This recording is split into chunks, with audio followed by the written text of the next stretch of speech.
judges are ready. The fighters are ready. The boxing world is ready. The fight starts now. Let's go. How do you like it? On the show. So aggressive, so focused. It all comes down to this.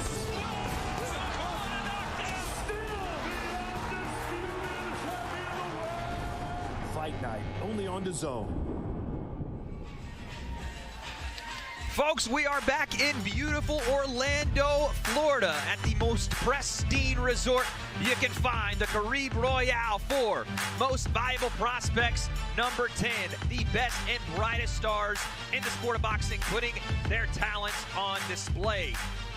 And folks, it is going to be a great night of fights you do not want to miss with the returning champions of commentary in the building. Myself, Wade Clemens, Dan Canovio, and the legend himself, Nonito Donaire.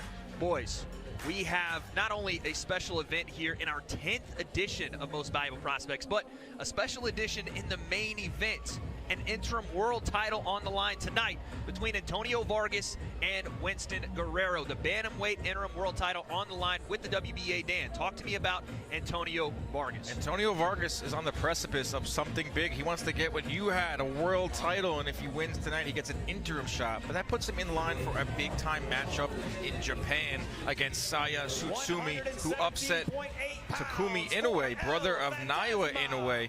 But he can't look past Winston Guerrero. Winston Guerrero is a tough fighter, but what I see in Antonio Vargas is someone that gets off to slow starts. In his last fight, he hit the canvas in this very room. He got up to get the win, to get this interim shot, but tonight he cannot overlook Winston Guerrero, Nonito. Hey, Winston Guerrero, you know, the guys from Nicaragua, they're great fighters, you know, Chocolatito, Alexis Arguello, all these guys, you know, and it's incredible because for them, this is an opportunity for him.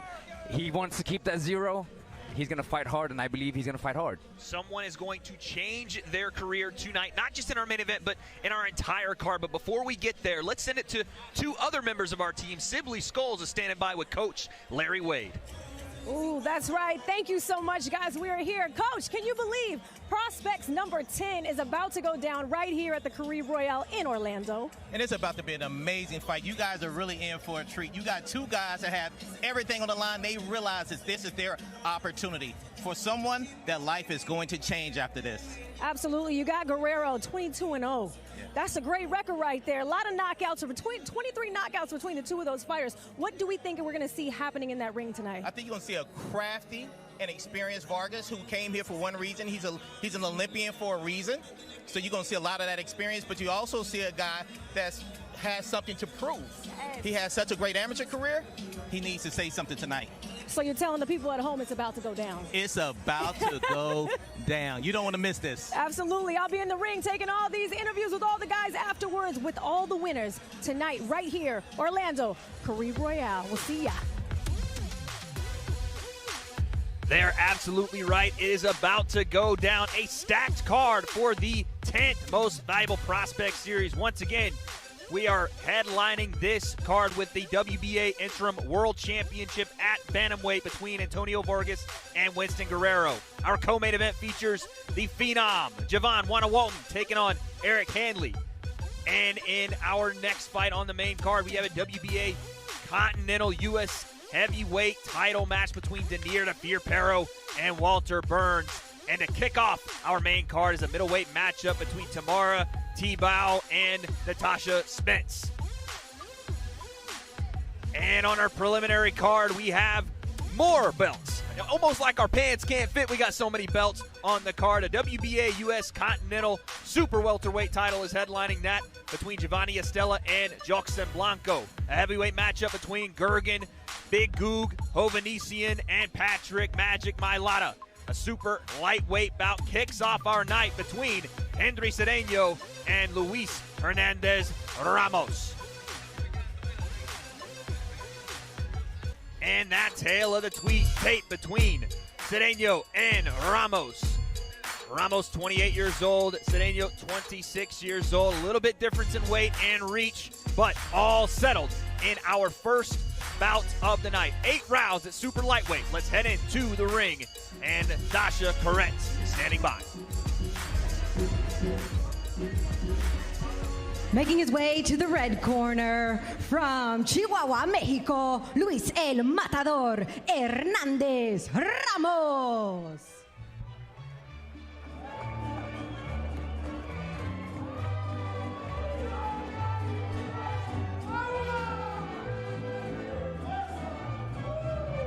Ramos making his way into the ring. First fight of the night here on our prelim card. 29th ring walk of his career. Has double the experience of Cedeno. 122 rounds fought. A veteran of the ring. I like that record. He's got a lot in there. 23-5, 20 knockouts. Very tough competitor. Heavy hands. Love that.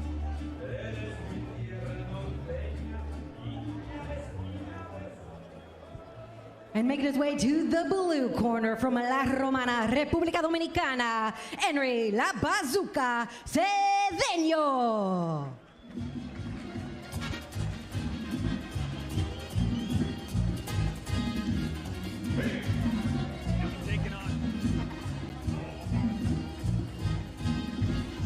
And he'll be taking on Henry Cedeno. Gentlemen, every time we have Henry here at the Caribe, he is a superstar. People just light up when he walks into the room. The energy, you can see it. He's shaking those hips. He's going to look to do the same in the ring tonight. He's a superstar in the making, Dan. He's got that it factor that you look for. He also has heavy hands. His last fight was a 5th round stoppage right here inside the Caribe Royale over Enrico Gogokia. And he looks to put an exclamation point on 2024 with another stoppage win. This opening bout is set for 8 rounds in the super lightweight division, and it is brought to you by Celsius Live Fit Essential Energy. Introducing first, fighting to my left in the right corner, wearing black and gold trunks with an official weigh-in of 146.6 pounds and a record of 23 wins, 5 losses, 0 draws, and 20 of those victories by knockout. From Chihuahua, Mexico, Luis El Matador Hernández Ramos. And fighting to my right in the blue corner, wearing blue, white, and red, with an official weigh-in of 142 pounds and a record undefeated of 14 victories, no losses, no draws, and 11 of those victories by knockout. From La Romana, República Dominicana, Henry La Bazooka Cedeno.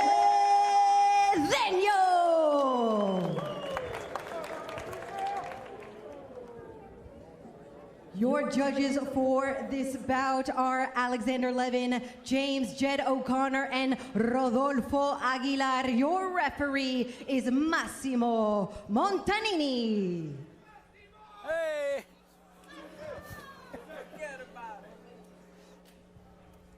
That's it. There we go, guys. Tenemos que respetar la liga en él, okay? Touch him up. Thanks. Thank you. Thank you.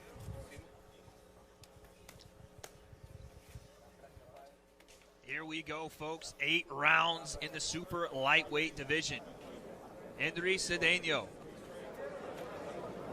versus Luis Hernandez Ramos. Set to open up this stacked most valuable prospects number 10 event. Boys, you ready? Oh yeah. I'm ready. Let's go. Back in the saddle. Once again, round 1. Here we go. What we've seen from Henry Cedeno every time we've had him here at the Caribe is he likes to start fast. He's going to get on that front foot quickly, and he looks to do it right now, Flash. That's right. You know, he's using that jab to the body, jab to the head. But you know, sometimes you gotta be wary because guys like the guy, you know, Ramos, excuse me, he can crack. 20 knockouts in his 23 wins, and Dan, we were here. La Bazooka had a tough matchup last time around with Gogokia and finished that fight. He did. It was a nice finish, and that's what we want to see of our prospects here. Cedeno is inching up through the ranks at 140. Big, tall, 140-pounder. Body shots there from Cedeno. Look at that. He's got the range down. Flash. He's in the pocket right now, and he's starting to let those hands go a little more here. Right. What I like to see with Cedeno is a little bit of feint, so that way his opponent, Ramos, can't fight with him at the same time or punch with him at the same time. What you are seeing so far, Flash, is a variety of punches from Cedeno. Look at that counter left hook, and then the right hand slides out. He's going to the body. He's going upstairs. Again, we've seen him under these lights. There's almost zero anxiety, zero fatigue. He looks to get started right away. You know, we've seen his hands down, and we've seen his hands up this time more. And, you know, he's coming in and out.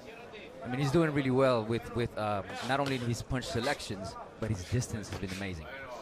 I'll tell you what, Dan Canobio, he's been deadly accurate so far. Yeah, he's landed. And he's early and often. It's tough being the first fight of the night. It's tough being in an 8-rounder because you really can't give away rounds. You have to get in there and let your hands go. But Cedeno has been active early. Super comfortable offensively and defensively so far. Sliding in and out of range. There's a nice hook there from Ramos.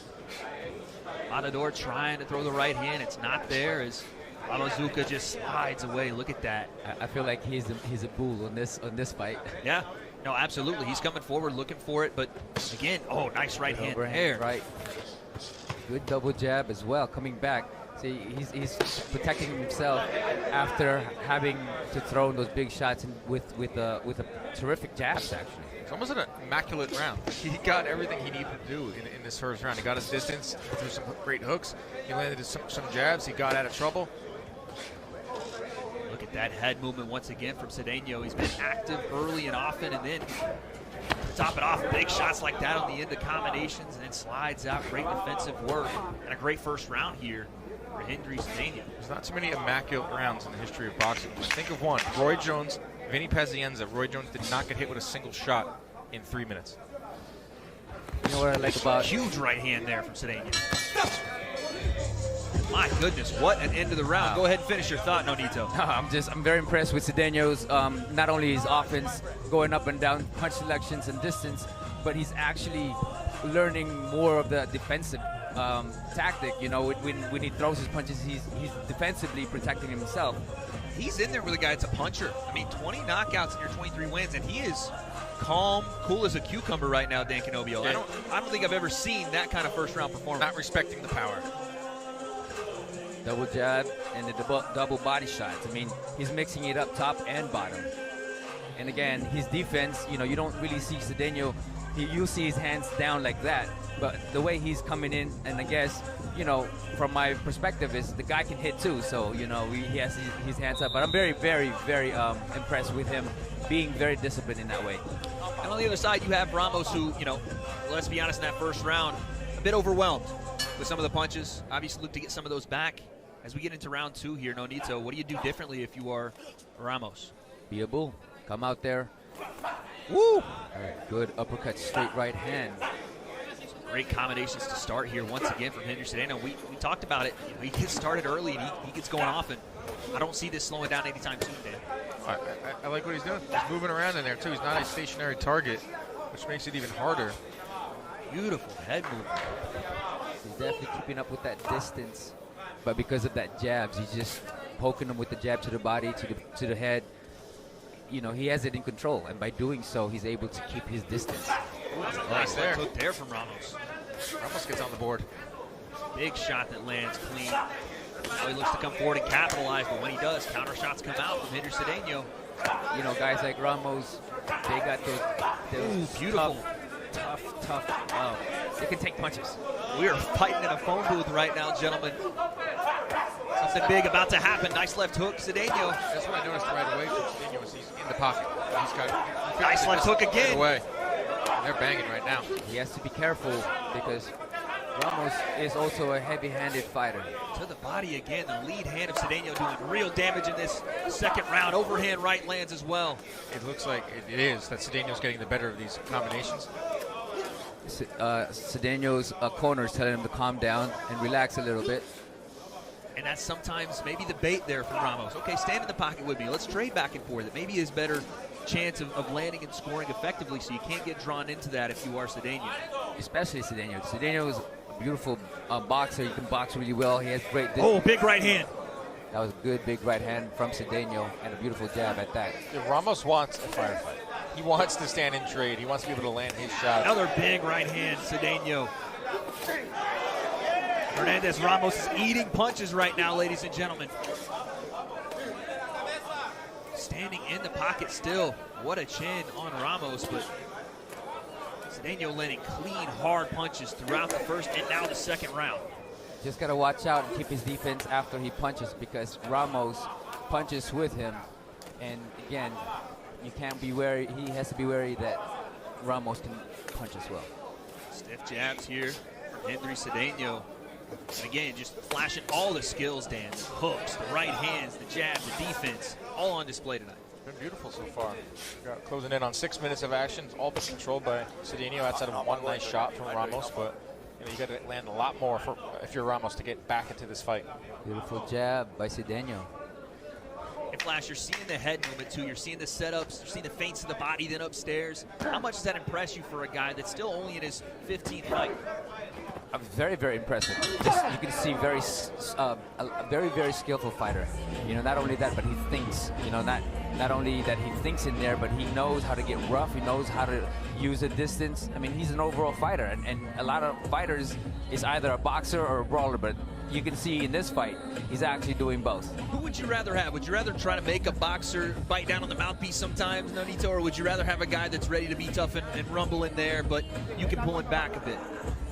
Why not? If he has the skill for it, I prefer a guy who's smarter. You know, I know the guys I knock out is the guys that don't see my punches, and by doing so, you set it all up with the jab, and that's what Cedeno is doing. You know, it's just that he feels that. Oh, there goes ice everywhere. We just had a massive malfunction in Cedeno's corner. Ice all over the place. Oh, we got the. Oh no.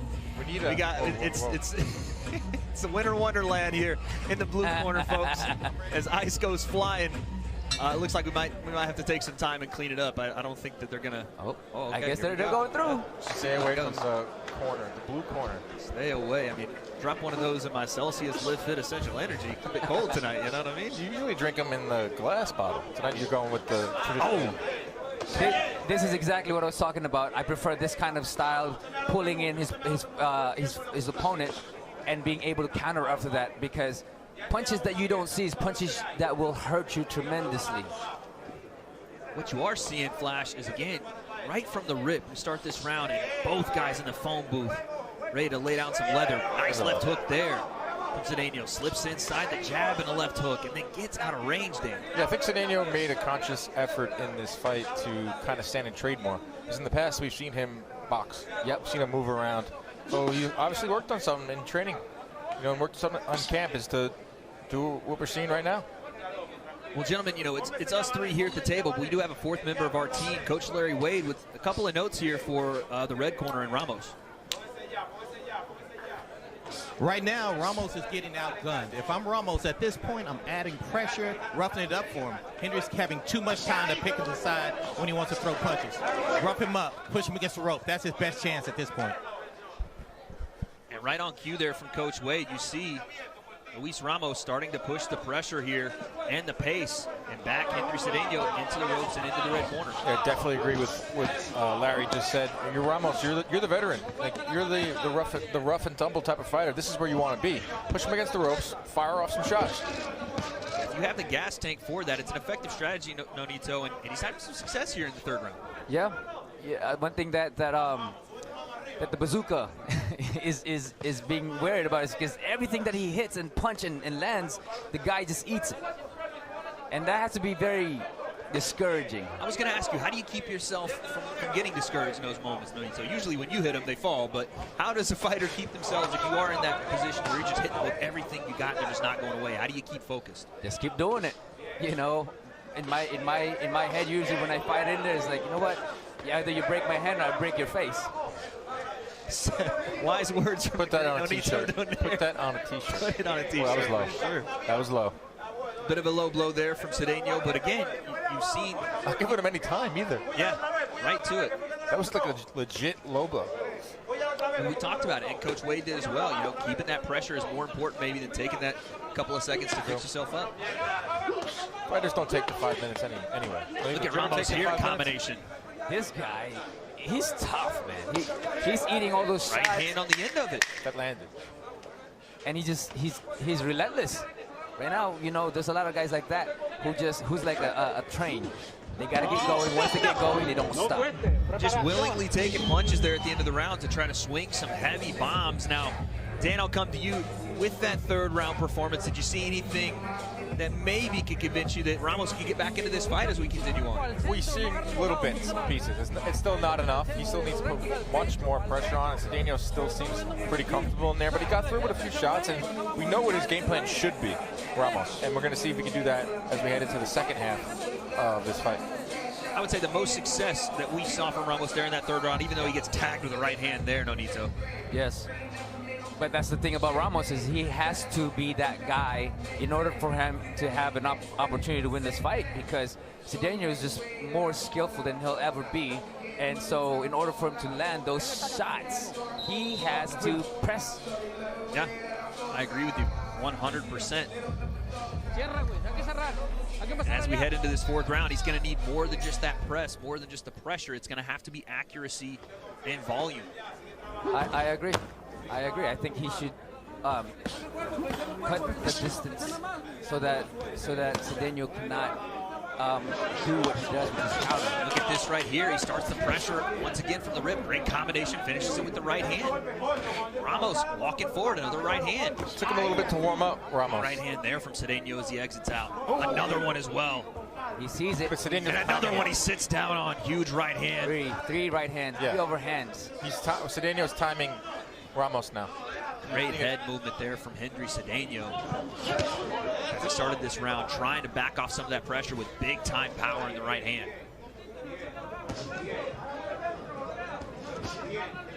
Yeah, I think Cedeno is seeing that what he was doing earlier wasn't really facing Ramos, and so now he's just countering and figuring out and finding the right timing to land perfectly timed punches. He's adapting. I love to see that in a young fighter, and that's one of the most interesting things in boxing, especially young fighters and calling fights, is seeing a game plan and then having to adjust once your opponent brings something different to the table. Ramos brought something different to the table. Now Cedeno has adjusted and is now working on counter shots. I mean, Cedeno just landed this tremendous overhand right, and Ramos just hell of a chin. I think big time shot. Body shot is going to make a big difference for Cedeno. Nonito, I don't know how many video games you play, but right now Henry Cedeno is spamming the circle button for that overhand right over and over, and it's working. He's going right to the well, and it's working because Ramos right now is game to sit in the pocket and trade, and here we go again. That might have been the best punch of the fight. Oh, left. Beautiful left hook against Cedeno, and Ramos just eats it like it's breakfast here at the Caribe Royale. My goodness. The breakfast is very good here, I must add. He needs to go underneath and throw that uppercut for Cedeno because, you know, the overhand right is effective, but the guy is just putting his head down, which can hurt your hand. Go underneath. After you do the overhand, go underneath. Either uppercut to the body or uppercut to the head. It's the left hand of Cedeno right now. He's throwing that right first, but the left, which is coming right after, is landing every time. It's upstairs and downstairs. And it's on the button, too. Yeah. You start Very to wonder, are there some fighters that just don't have a button? You're looking for it, you're trying to find it. Staggered. Well, talking about button, he got hit with the button right there. Cedeno was pushing that button. And again. And another shot. And here comes Ramos trying to sit down and land his own. First time we saw Ramos staggered in this fight just happened moments ago. But he's not stopping. No. And right back on the front foot, here comes Ramos. Momentarily staggered. Momentarily. You know, he was. I could say it was a little bit off balance. Didn't expect it. But Anita, what you're saying makes, you know, you're starting to see it more and more. As Cedeno throws the overhands and the hooks, you are starting to see Ramos duck that head a little bit, start to roll with punches a little more and throw the counters. Those uppercuts, obviously something to go to. What else do you say to Henry Cedeno in the corner? Because it seems like he's doing everything else right. Well, again, mix different punches, have a different punch selection so that, you know, he'll understand that, because if you're doing the same thing over and over, Ramos is gonna know exactly what's going on, right? So, like I said, overhand right, and then come underneath. That was the one that hurt him, that pressed the button. Beautiful, the double jab right hand. And I will say, in all of these exchanges, Henry Cedeno is coming out the better of them, but he's starting to wear it a little bit, sort of bleed a little bit from the nose, a bit of a mouse under the eye, some bruising on the cheek. Again, we talked about Ramos. He's never out of a fight. 23 wins, 20 of them by knockout. It's great matchmaking. It's a one thing veteran. that debilitates the mind for Cedeno is this guy just keeps coming in, and just keeps right hand to start the round. It's a mental fatigue at this moment. Ramos walks forward, looking to land big power shots of his own. You'd have to think, Dan Canobio, that he's down on the cards right now, so a finish is probably the route to victory for Ramos. We're getting into that territory for Ramos. Swing for the fences, which he's done 20 times in his career, been successful there. But for Cedeno, this is good matchmaking. He's 26 years old, only has 47 rounds in his 14 fights. So you want to get some rounds. And you want to go up against a guy who has a great chin, and that's Ramos, who's very tough. He's going to come forward, show different wrinkles, and that's been the case so far. And in order for him to, he got hit with that right hand by Ramos. One thing that Cedeno needs to learn, and this is a beautiful experience for him, is because he has to adapt. It's not just his way all the time. He's actually need to adapt.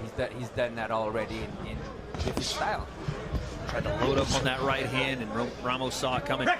I did like, and Nonito, I think you could talk more about this, I did like the start to the round for Cedeno with the jab. Getting back to what basics were in those first couple of rounds and what were so successful for him early. Right, and again, that's something that he should always do, knowing that he's a taller guy, faster guy. Throw the jabs, double jabs, feint. I didn't see no feints with Cedeno at the moment, because if he feints, I believe that he'll pull Ramos in for a good counter. Ramos looking to throw some hammers right now. Not quite as accurate as he'd like to be, but he's putting the pressure on Cedeno. Right hands across, throwing some combinations here. This is where he wants to be. Exactly where he wants to be, and it doesn't have to be the most pretty volume in the world. Just the activity there in the corner is going to win over some of these exchanges for him. He's going to win over the judges, too. The judges like activity. They like volume. They like aggressiveness. And what we're seeing in the second half of this fight is Ramos at least coming forward. I don't know if he's winning rounds, but this is how you win rounds in modern-day boxing, is by coming forward. You get those punches with heavy-handed guys like that, it will slow you down. Just relentless. It's a relentless pace that Ramos has put on. Look at these combinations here from Ramos. Right hand across. Might be winning this round. Left hook, Ramos. I should give that round to Ramos. Yeah, I would give this round to Ramos. Right hand there from Cedeno. Tries to sit down on one, and Ramos returns. And again, I want to see Cedeno throwing an uppercut or underneath after he throws that overhand. There's an overhand from Cedeno, but an uppercut from Ramos. But coming up, this is exactly what that is. He just threw a right uppercut. Oh, big right hand, and the mouthpiece goes out from Ramos, and he keeps fighting. Lands a big right hand of his own. My goodness, they swing to the end of the round, and Ramos' mouthpiece is out. Right here next to us. We have a mouthpiece out on the stage, and no one knows it. They probably have another one, but I've never seen a mouthpiece go that far. We're going to get some help here. We got Nonito going off of commentary to hand it to the team. What a legend. Nonito Donaire takes off the headset and jumps on stage to grab the mouthpiece. Listen, I've seen mouthpieces fly, but not like that. That thing flew over the ropes. It grew wings. Look at it. There it goes. It grew wings and flew. My goodness, what a right hand. And how about this? That's why, because he had it out. He was adjusting it. How about this? Doesn't even flinch. Let's go again. Let's throw hammers in the pocket. He actually hurt Cedeno in this exchange. Cracked him with a right hand. Good round from. Great round. And these guys, I fought one of these guys, and they are very tiring. Very tiring. Well, once I saw Chihuahua, Mexico, and I saw the record, and I started watching some of his previous fights, I was like, this is going to be a tough night at the office for Cedeno. Maybe that's why it's called a Chihuahua, because the guy, hey, Chihuahua! Let's see how he uses this momentum from the last round. Yeah, coming off a big round here for Hernandez Ramos. And again, he gets right on that front foot and starts that activity forward. And look at this now, Ramos working his jab. And he doubled up on it too. That was great. He hasn't done much of that in this fight. No, he's turned into the boxer flesh. Now he's the matador. Oh, good. Look at that. A left hook. Check left hook off the back foot. Yeah. And Tables have Nonito, turned. where did it set it up? Set it up with that feint to the body with the jab, right over the top. Beautiful stuff. And if you are Cedeno, again, we talked about this early in the fight, and it's funny how these things work. We cycle back to it. How do you keep yourself focused here and not let this fight slip a little bit, Nonito? Well, right now, beautiful jabs from Cedeno. Do that. Right? Throw the jab. He needs to take back the momentum in this fight. He needs to go back to what he did. And let's not act like he didn't just have a monumental punch land at the end of that round. He has run away with some of these rounds. This is clearly Henry Cedeno's fight, but he has to be able to, like you talked about, man, in these fights with guys that are hard punchers and do have just granite chins. You got to be able to weather that storm. Right. You know, one thing that Cedeno is throwing now is those uppercuts. Right hand Ramos from the to the chin, and that, you know, that's, again, he can throw an overhand right and right uppercut to the chin. I think that's something that he can do and land, but he hasn't done that. There it is. Yeah, 1-2. That hook right hand from Ramos, and I think part of the reason that mouthpiece is looking to fly out at every moment is because he's breathing through his mouth. He's moving it around. He's adjusting it. That what we saw last round was like perfect timing. That thing went for a ride. Nice right hand there from Henry Cedeno. I like this round from Cedeno, Wade. He took back some momentum here, and he went back to what he did in the first couple rounds. Throwing heavy shots, sitting down, walking them back. He's getting hit with those heavy hands, too. Back and forth round here in number 6. 45 seconds left here to go. Stiff jab from Cedeno. Heavy hands coming from Ramos. Short left hook and a right hand. Looks to follow up. This is a great round. Ramos has made this fight competitive. He started off in the first couple of rounds like, okay, Cedeno's going to do whatever he wants in there. But Ramos has made this competitive. And that's what he is at this point in his career. He's going to give tough rounds. Oh, good left hook by Cedeno that Ramos just took. Big shots from both fighters here in the last 10 seconds. Overhand right, Cedeno. And he's got to be asking himself, what more do I have to give? I'm hitting with everything in the kitchen sink, and he's just not going anywhere. He's looking at us. He's looking into the crowd, and I guarantee he's thinking what you just said, Wade. Like, what more can I throw at this guy? I'm telling you, man, something that he doesn't see, because right now he's doing the same thing over and over and over, and Cedeno, Ramos is expecting those punches. He's getting hit with so many lefts. Ramos, it's not the right. The right is the first shot that Cedeno's throwing in those combinations. It's that left that's coming after it is landing at will. And it's not moving Ramos at all. It's not deterring him at all. We have a banger of a fight on our hands. And it makes sense because we are most valuable prospects. The best and brightest. The future of boxing on display here at the Caribe Royale. You can't get it anywhere else.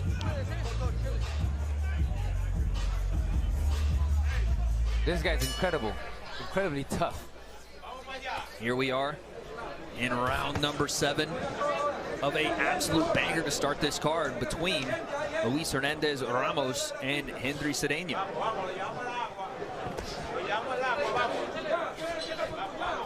I felt in round 6 we saw a bit more of the pep in the step from Henry Cedeno.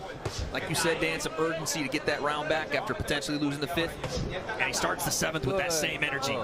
Beautiful hook to start off here. Yeah, that's a beautiful left hook coming from Cedeno. And now he's moving his head a little bit more. Good jab coming from Cedeno. But now the Matador is becoming a Matador. Once again, he's wearing many different hats tonight, Cedeno. Yes. Boxer, brawler, Matador. Talking about an elbow there? Yeah, he saw the elbow, pushed him a little bit with the elbow. But you can see Ramos is just exhausted. He's tired. You know, his mouth is open. And I believe the body shot is definitely going to do well for Cedeno. Right now, Cedeno taking everything and some, hitting him with everything he wants. It's the left hook to the body that's been consistent for Cedeno. It's not his #1 punch. Beautiful uppercut left hook. That's exactly. You called it, Flash. Yes, the overhand or. Oh, big overhand. Cedeno lands flush. And another one. Now he needs to come underneath. He needs to come underneath after that overhand. You cannot do the same thing over and over because Ramos is going to see it. What is Luis Ramos made of? Granite. Which Adamantium? Yes, Adamantium? Wolverine style? He probably is. My Wawa, goodness. Mexico. Something in the water out there. Yeah, man. Chihuahua. And a double left hook there from Ramos. Shout out to everyone in the chat right now over on YouTube.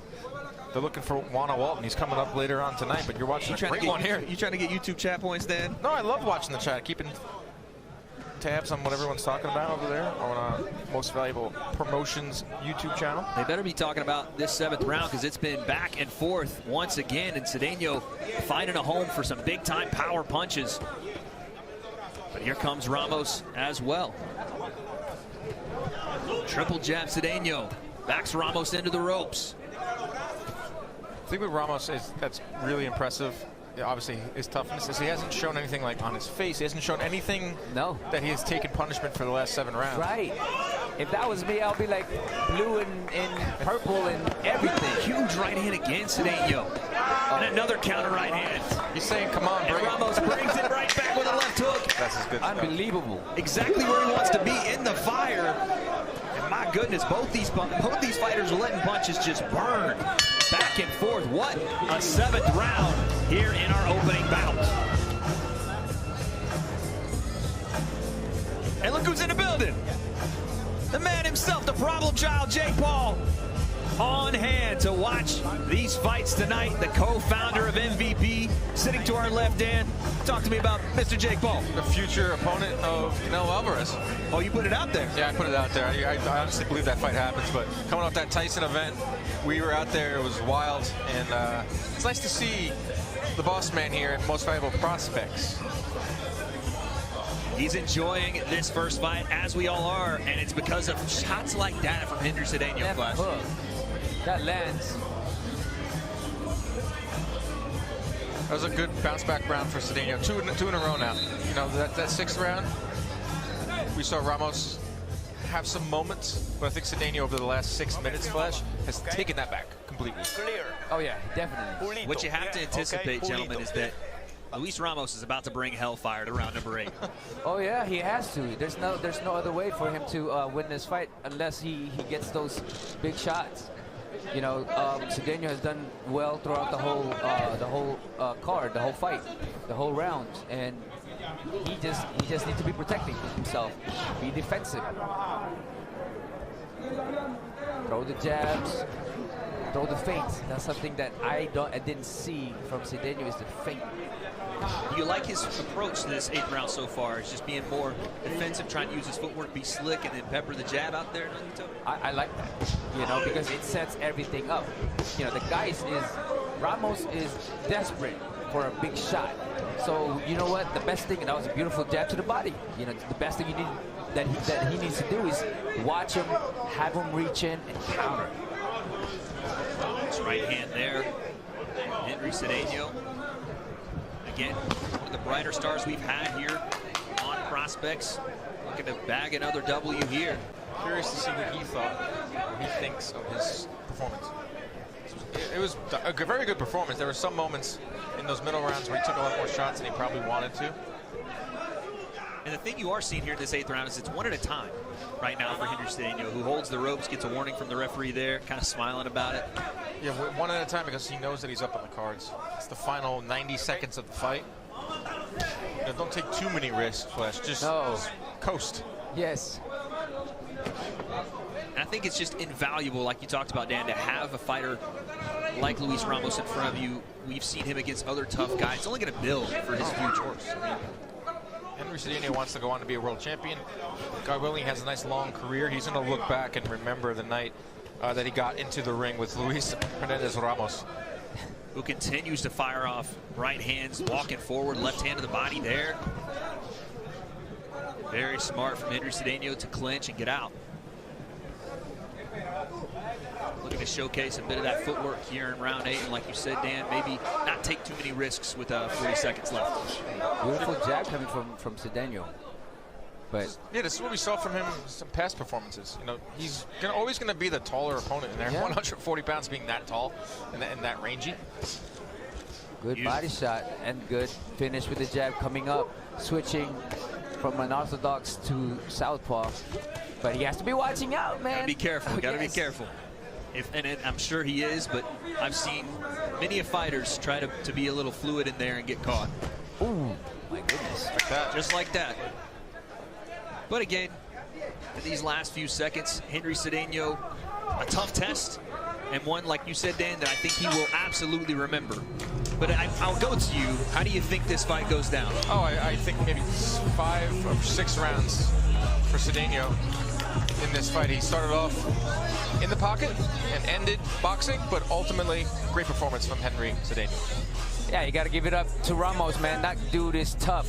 That dude can take a punch, you know, and he didn't want to just quit. He just want to keep pushing, you know. That's a beautiful heart that he has. He has a big heart that even though he was losing the fight, he still tried, you know, and you got to give that respect to Ramos. You got to give that respect, and what a fight to start our night. But folks, we still have a banger of a main event coming your way later tonight. The WBA Interim World Championship will headline this card, a bantamweight fight between Antonio Vargas and Winston Guerrero. Our co-main event is the Phenom Juan Walton versus Eric Handley. Denier the Fear Perro makes his return to Most Valuable Prospects in a WBA Continental USA heavyweight bout against Walter Burns. And our opening bout on the main card features the former Olympian Tamara Tebow versus Natasha Spence. Hey, Jack, can you make a picture together? A very exciting fight, and look who's on hand to watch with us. Amanda Serrano, and who's she sitting next to, Dan Canobio? Yeah, there's 2 Puerto Rican legends right there. Tito Trinidad, Amanda Serrano. Listen, Tyson and Paul were the main event in our last fight. Amanda Serrano and Katie Taylor put on such a show. Everywhere I went following that, I was asked about that fight. Tito holding court. Tito, as always, by the way, as always, who doesn't love Tito? Every person we talked to in Puerto Rico when we were down there, just glowing things to say. A legend of the island through and through, Nonito. Oh yeah, you know, Tito he was one of the guys that I looked up to growing up, and that's how my left hook was derived from. Wow. Was from Tito, Alexis Arguello, a little bit of Mike Tyson, you know. So love that. Pretty damn cool, if you ask me. All right, well, it looks like some fighters that have modeled their game after legends here in attendance. They're ready for an official decision, and so are we. So let's send it to Dasha Corrette. After 8 rounds, we go to the judges' scorecards.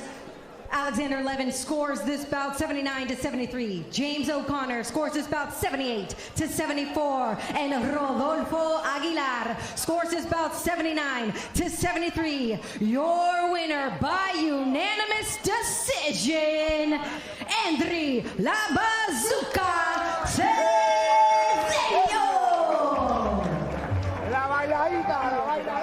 Henry Cedeño, your winner by unanimous decision. And gentlemen, I think that's the outcome we all expected. Oh, of course, yes. He had some moments in the middle of the rounds where it looked a little hairy for him, but he ultimately gets the W and moves on with his career. 15-0, Henry Cedeño. I'll tell you what, again, all credit to Luis Ramos, who came to fight, who brought it, who took some punches that I think would send other people to the astral plane and just kept coming forward. I mean, the mouthpiece was out on stage here for us. Nonito, you had to go grab it.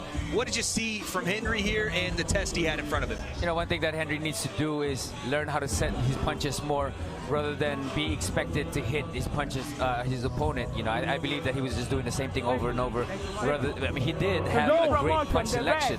It's just that he was doing the same thing over and over. Granted that it did land, and you got to give that credit to Ramos, but one thing he needs to learn more is use his speed, use his talent, use his skills.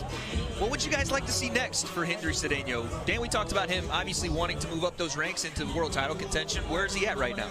He's getting there. I mean, he needs to just be active. That's the number one thing in boxing today, is just fight 3 or 4 times in 2025 and let the chips fall where they may. A super lightweight as well. I mean, the who's who right now in boxing. So the names up there, potentially Henry Cedeño trying to make his way to that level. But This fight was a test in his young career, as you saw some absolute hammers from both guys in an 8-round war. Look at that. There's the mouthpiece. Mouthpiece goes flying onto the stage. And then he lands this big left hook right after that. Amazing. Good fight. Good scrap to start us off. A banger to start us off, but next on our card, we have the heavyweights, ladies and gentlemen, as Gergen Big Goog Hovhannissian takes on Patrick Magic Mailata.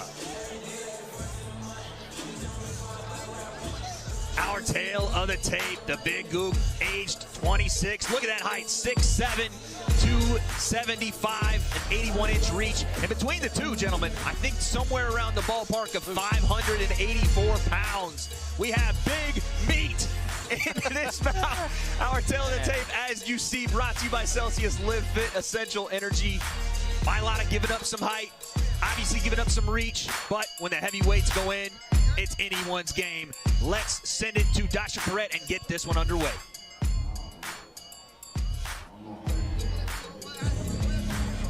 Making his way to the red corner, fighting out of Las Vegas, Nevada, by way of Apia, Samoa, Patrick Magic Mailata.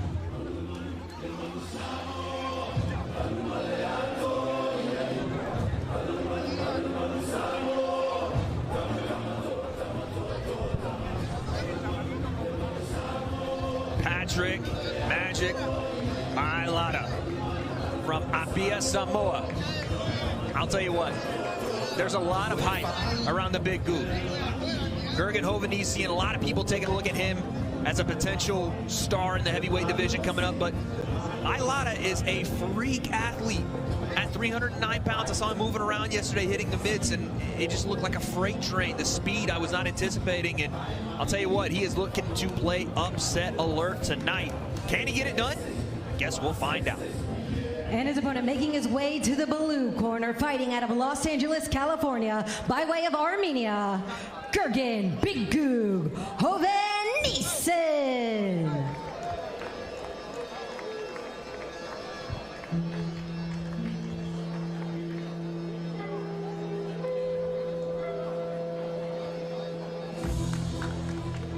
There he is, the Big Goog, and I'm only going to say this because I'm arm's reach away from the great Nonito Donaire, but Nonito, that man is on a different level. He's 6'7". Have you seen somebody that big before?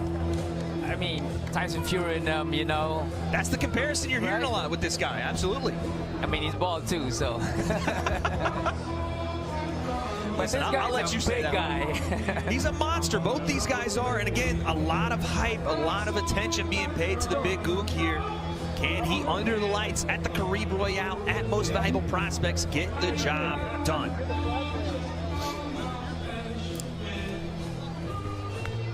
This next bout is set for 8 rounds in the heavyweight division. Brought to you by Celsius Live Fit Essential Energy. Let's meet our judges. First, we have Tina Griffith.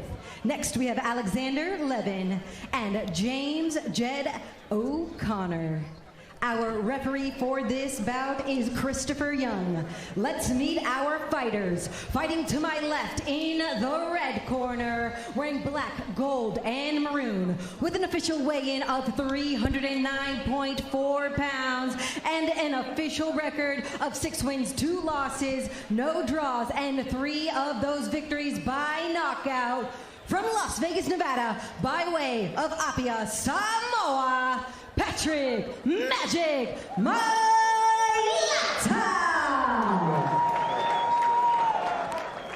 And his opponent, fighting out of the blue corner, wearing green and gold, with an official weigh-in of 275 pounds and an undefeated record of 6 victories, no losses, no draws, and 6 of those victories by knockout. Fighting out of Los Angeles, California, by way of Armenia, Gergen Big Goog Hovhannissian.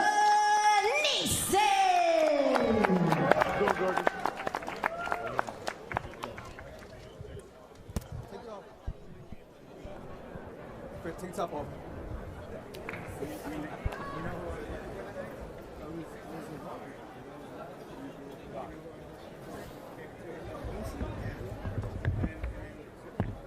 Big Goog, you got to get the shirt off here first.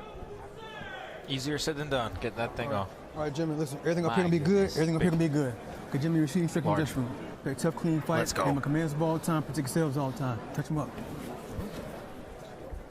Heavyweights about to throw down in an 8-round matchup. Gergen the Big Goog Hovhannissian taking on Patrick Magic Mailata. Rick, when are you ready? You know, Mailata Rick, when are you has ready? Bam! Dewey Cooper in the corner. And Hovhannissian has Joe Goosen, the legend, the denim-wearing legend. That's incredible. Who guided so many careers from Michael Nunn, Ryan Garcia, Diego Corrales, so many. Even Casamayor. Casamayor, so many more. It's always great to see Joe Goosen here. Mailata opening the action with the right hands to the body. Hovhannissian using that jab in that distance, being the taller guy. You know, I was talking to Joe yesterday, and I was saying, what do you like in this fight? And he was hoping for it to go 10 rounds because he believes that his guy, Hovhannissian, is in better shape than Mailata, who what you see now is Mailata lost a lot of weight to get down to 300 pounds. He was a big boy before this, so he believes that Hovhannissian is in better shape and more fit for this fight to go to distance. Very patient start to this fight from Hovhannissian. Staying on his jab, working that range on the outside. You know, looking at these guys, they look like just big bears, you know. Like they look like they're really nice guys. Nice big bears, 600 total pounds inside the ring right now. Yeah, they look very nice from where we're sitting. I wouldn't want to be in there with those bears at all. No. Good body shot, by the way. Left hand by Mailata. And very fast hands for Big Goog as he throws out a left hook super quickly. That left hook was really fast, really nice. Definitely a speed advantage so far, Hovhannissian. Yes, Hovhannissian is very skillful. He's playing that game. Oh, I think that was a football rush coming from Mailata. Blitz there from Mailata, but he eats a right hand on the end of it there. He's fast as well. He has a good closing distance. Big left hook there from Mailata. Chopping to the body of the taller Hovhannissian. And you're going to have to utilize some feints, some different techniques, and obviously head movement to get past that long range, Nonito. Yes, and again, you know, a feint in there might work for Hovhannissian. Double jab there from Big Goog. He eats a couple from Mailata. You know, I think that Big Goog can counter Mailata after he throws those jabs because he's reaching in with those jabs, and I think an overhand while he leans to the left can land those shots on Mailata. Here comes the blitz. Mailata gets hit. Hovhannissian gets hit with a big left hook coming from Mailata. I'll tell you what, when the heavyweights step in, and I think you can even hear it in our commentary a little bit, we have some bated breath a little bit. You can hear a pin drop because everybody's just on pins and needles waiting for what could happen. Yeah, there's something different about heavyweights. Yeah. Yes. There's something different when they step into that ring. It's going to end at any moment. Good double jab straight coming from Hovhannissian. Combination there to end the round for the Big Goog. And the left hook to punctuate it. A close round.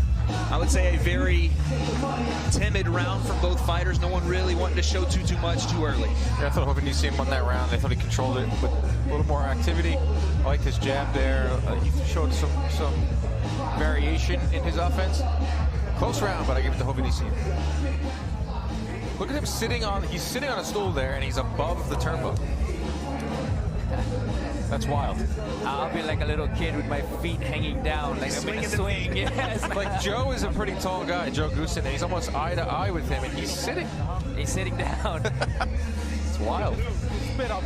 Flash, when you look at this second round, you saw, blitzes and spurts from Patrick Mailata. Yeah, that's insane. Look at that shot right there. Great camera work, guys. That would be like if you were just standing there, by the way. My feet would be dangling. If you didn't have a stool there or was just standing, you'd be the same height. When we get into the second round, what do you have to do if you're Patrick Mailata to get into that closer range and dissipate a bit of that reach advantage from Hovhannissian? Move his head more like Tyson would do, left and right, but he's just waiting for it. And I think that's why the jab from Hovhannissian is landing and he's able to get out. But I believe that if Mailata move his head left and right and press forward, I think he can get in and close that distance. He's either going to have to double jab in, he's going to have to move his head, he's going to have to figure out a way to get inside. That's correct. We have a lot of legends in the building tonight. Miguel Cotto is here. He was a master of that, getting inside on fighters, being a shorter guy. Miss there. Mailata hits a 360 on the miss, but you're starting to see active lead hands right now from Hovhannissian. Beautiful double jab earlier in the round. He's starting to punctuate some things here. Pump that jab. You're the bigger guy in there. Longer reach. You know, I think that Hovhannissian, when he jabs, he doesn't step, and he's just right there. And I think when Mailata times it, he's able to penetrate that distance and hit him with shots, even though if he's blocked or not. But that's how Mailata is working to be able to get inside because of the way Hovhannissian is jabbing. Beautiful. Good jab hook coming from, left hook coming from Hovhannissian. It's just like that. You see that difference in speed where he's just touching with the jab, Nonito, and then all of a sudden that left hook comes out with some speed on it. Yes. And I think he's just setting that up to throw that right hand there. But I'll tell you what, Mailata eats it and throws a nice jab of his own walking into range. Yes, and he lands it. 1-2 jabs. Another jab there from Big Goog. Goes to the body with it as well. I do like the variety you're seeing out of the Armenian. Yeah, I think that Mailata can really go in there with his hands up, but moving his head forward. Because right now, Hovhannissian is just touching him, and he's setting that up. He's setting the hook, he's setting the straight. And that's exactly what he's going to do, and he's going to keep doing that. There it is. This is going to be a matter of time. Uppercut there from Big Goog, and I think we have to remind the folks at home, while it may not look like Hovhannissian's really putting anything behind these punches, these are adding up, and this is at heavyweight. You flick that jab out, and it's like a center block. Oh, yeah. So when some of these uppercuts are landing and these hooks and the speed on those, these things are landing hard. You're already seeing a little bit of redness in the eye of Patrick Mailata, and obviously on the body of Hovhannissian. These shots are starting to come in a little heavier. Good 1-2 coming from Hovhannissian. He is making Mailata pay. Making him pay. Punch of the round, punch of the fight so far for Hovhannissian. Timing him now. Kind of coming off that jab now and starting to throw power shots. You know, he saw it because when he was throwing those jabs, hook and straight, he actually landed the same punch earlier, and he knew where Mailata's head was going to be, and he got him. Perfectly got him. Yeah, Mailata's a little confused right now. He hasn't mustered any offense at all. He has to figure it out quick, or this can get ugly. Well, let's go into the blue corner here, and legendary coach Joe Goosen.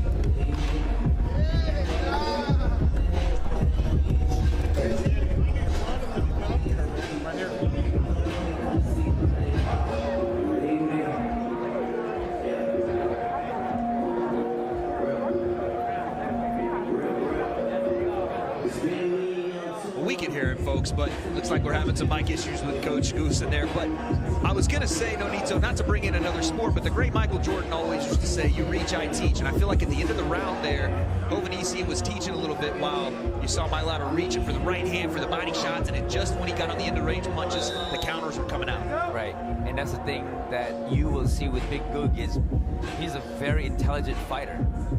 He knows how to get the distance, he knows, and now he has the timing. And he's not having to waste a ton of energy either because Mailata is bringing the fight to him.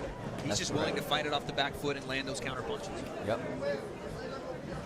You know, and again, those jabs is very effective for Hovhannissian. But right now, he's just setting up those shots. And Mailata has to... He's going to active. Do that right there. Get inside. Yeah, well, not just get inside, but do a different routine. To get inside, right? To get inside. Leaping gazelle hook there. That'll work. Mailata. He'll do it every time, but mix that in there too. Again, here he comes with it. You see the athleticism. You see the explosion. It's there in spurts from Mailata, but Hovhannissian obviously seen a lot of those punches coming out and getting out of the way. Nice right hand there. That's the range he wants to fight at, right there. That's it. That was so fluid and just so natural, it seemed like from Hovhannissian. 1-2 right down the pipe, landed, got out of the way. Again, good body shot. We talk about the effort level. Look at the effort level it takes for Mailata to get a punch, to even get close to landing, whereas Hovhannissian is just on the end of punches. It's almost like Mailata, he has to it's almost like he's rushing the quarterback. Like he just set up a rush there to get inside. Didn't land anything of note. It takes off a lot of energy. Oh, good one. Only that, Hovhannissian can see it coming. He can sit back and throw those power shots. Good uppercut. Right uppercut coming from Venetian. He just knows the distance and the timing of Mailata. When Mailata's started to slow down, he knows exactly what Mailata's going to do. Beautiful left hook there from Big Goog. And how about the cross guard implementation here from Mailata? Shouts to George Foreman there, Dan. You would think it would come from Hovhannissian with the George Foreman tactics. He kind of resembles him inside of the ring, but I would like to see Hovhannissian. Oh, a nice shot from Mailata. Finally landed something of note. What do you see Hovhannissian open up a little more? Throw some more power shots. We're into the third round now. I feel like he's got a good sweat going. He's got some momentum here. Throw some more shots. Great hooks to the body there from Mailata. And Hovhannissian tries to return with a combination of his own. And another left hook. Jab coming from Mailata. And you know what's interesting about it, Nonito, is he's almost trying to get the big man to come into his range without working so hard. So he's standing there and taking some of those shots to then deliver his own counterpunch. Right. Oh, good. Right hand, Hovhannissian. Did you see that left hook coming from Mailata? That was a good one, but both guys are taking those shots too. Well, it's like you talked about, Dan. They're starting to heat up here in this third round with 30 seconds left. Yeah. We're seeing the volume go up, and we're seeing both fighters sit down on their punches. Like you said, Dan, he is more like a George Foreman type of fighter. You know, the jab. That one too, where it doesn't look like he's throwing hard, Hovhannissian, but he is. Short right hand from Hovhannissian. The hook again from Mailata. It's been the go-to punch from both fighters as we end this third round. And what a round it was. And I'll tell you this, it is hard to not see the resemblance between Gergen Hovhannissian and just the size and the trunks and just the way he fights. A Tyson Fury style of it. Yes. And it's working for him so far. And you see Coach Goosen here in our corner talking about that cross guard and how tough it is to get past it. He's coaching Hovhannissian on how to get past that short guard of Mailata. And Coach Dewey Cooper trying to tell Hovhannissian that exact hook. There it is. That's exactly I mean, not just told him but Mailata's that exact hook. Yeah, that's what Goosen just told him. When he goes into that cross shell there, throw the overhand right. You just saw a replay of him landing that, telling him to do that even more. Shocker of the night, Joe Goosen not wearing denim. I would count probably on the two hands the amount of times he hasn't. It's throwing me off a little bit. Or all white. Or the all white. The all white. All white. I've seen him wear all white denim. Second spillage we got in the corner. Oh no, another spill in the blue corner. We're gonna have to take a quick break here. Gets the towel up. We can make Coach Goosen do that. Come on, man. It's a legend, man. Nice. I would do it. No, we know that. You grabbed the mouthpiece a second ago. Right. I was gonna wear it too. Hopped up like a spider monkey. I was like, where do I need to go? He was over here on this side of me. Here we go. Again, the heavyweights go at it in round 4. Do not blink, folks, because one punch can end it. It'll be interesting to see as we get into the latter half of this fight, gentlemen, the adjustments from both corners. You know, we've seen great coaches in both corners. Who is going to make that first adjustment and start to turn the tide of it here? You would think it would be Mailata because, you know, he's losing the fight. He's got to figure out ways to get inside. Hovhannissian, I feel like, can fight this fight that he's been fighting until the final bell, if it goes the distance. You know, I think Hovhannissian is starting to slow down a bit. This is why Mailata is landing and getting in more shots. But I think Hovhannissian is not as fresh, I guess. Mailata's landing those shots and being able to come in just like that. Both fighters landing some combinations to start round 4 here. Beautiful double jab right hand, and then slides out of range does Hovhannissian. Mailata, I think we have no doubts at this point, has a chin on him and is going to just walk through those punches to get to where he needs to get to. I guess Chihuahua and Samoa is pretty much the same. Samoa. 2 for 2. That's right. Tough guys, man. Oh, good straight coming from Hovhannissian. Straight right hand. Another one. Really sat down on that shot. That one shook the cobwebs of Mailata, and he's starting to spin around here. Maybe some footing issues, but he's getting tagged with shots here from Big Goog. You know what? Oh, good uppercut. Right uppercut coming from Hovhannissian. My goodness. Big Goog is letting some fly right now. Just like Joe Goosen said, you know, that overhand or that straight because of that. Oh, big left hand there from Patrick Mailata. Now he's on the front foot. tagged Big Goog with that one. Yeah, over the last 3 rounds, Mayada has closed the distance a little bit. He's able to land those shots. They're few and far between, but they're getting the attention of Hovhannissian. And just after, Ergen Hovhannissian has some great combinations. We think maybe starting to separate in this 4th round. Here comes Mailata with a nice up jab and staggers him a bit. And again, trying to work his way through that long 81-inch reach of Big Goog. Not throwing a lot of jabs this round. He's getting a little tired. He's willing to stand there and trade a little more. Hovhannissian. Watch you right there. Let him go. Let him go. And you've seen Mailata close that distance a little easier this round. After that big start from Big Goog, Mailata finding a home for the jab and the hook. Big Goog trying to set up that straight right hand. And trying to time it. End of round 4 there. Another great round. Good start from Hovhannissian. Great finish from Mailata.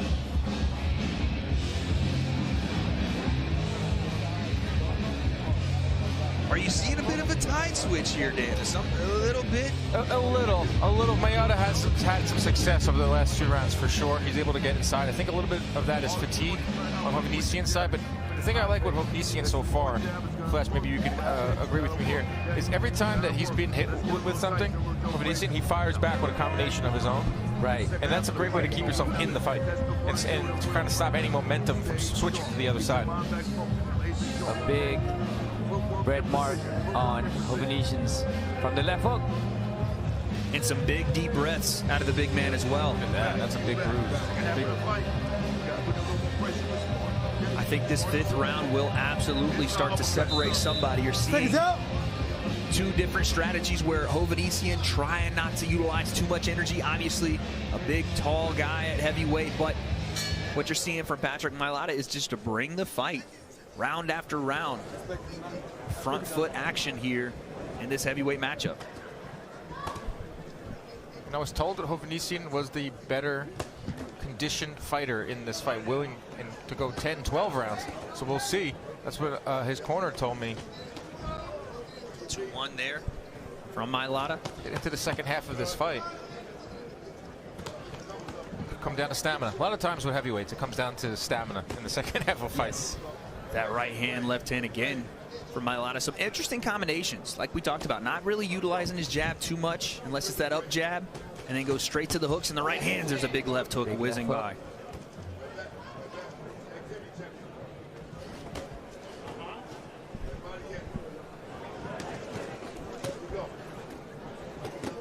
Now both guys are just in front of each other. And what we did talk about was the potential for this fight to slow down in the later rounds, and I think that's what we're seeing. But both guys willing to accept this fight in the phone booth, which you don't really expect to have Big Goog with that reach advantage. But here we are, back and forth, right in front of each other, like you said, Flash. Nice left hook and another one.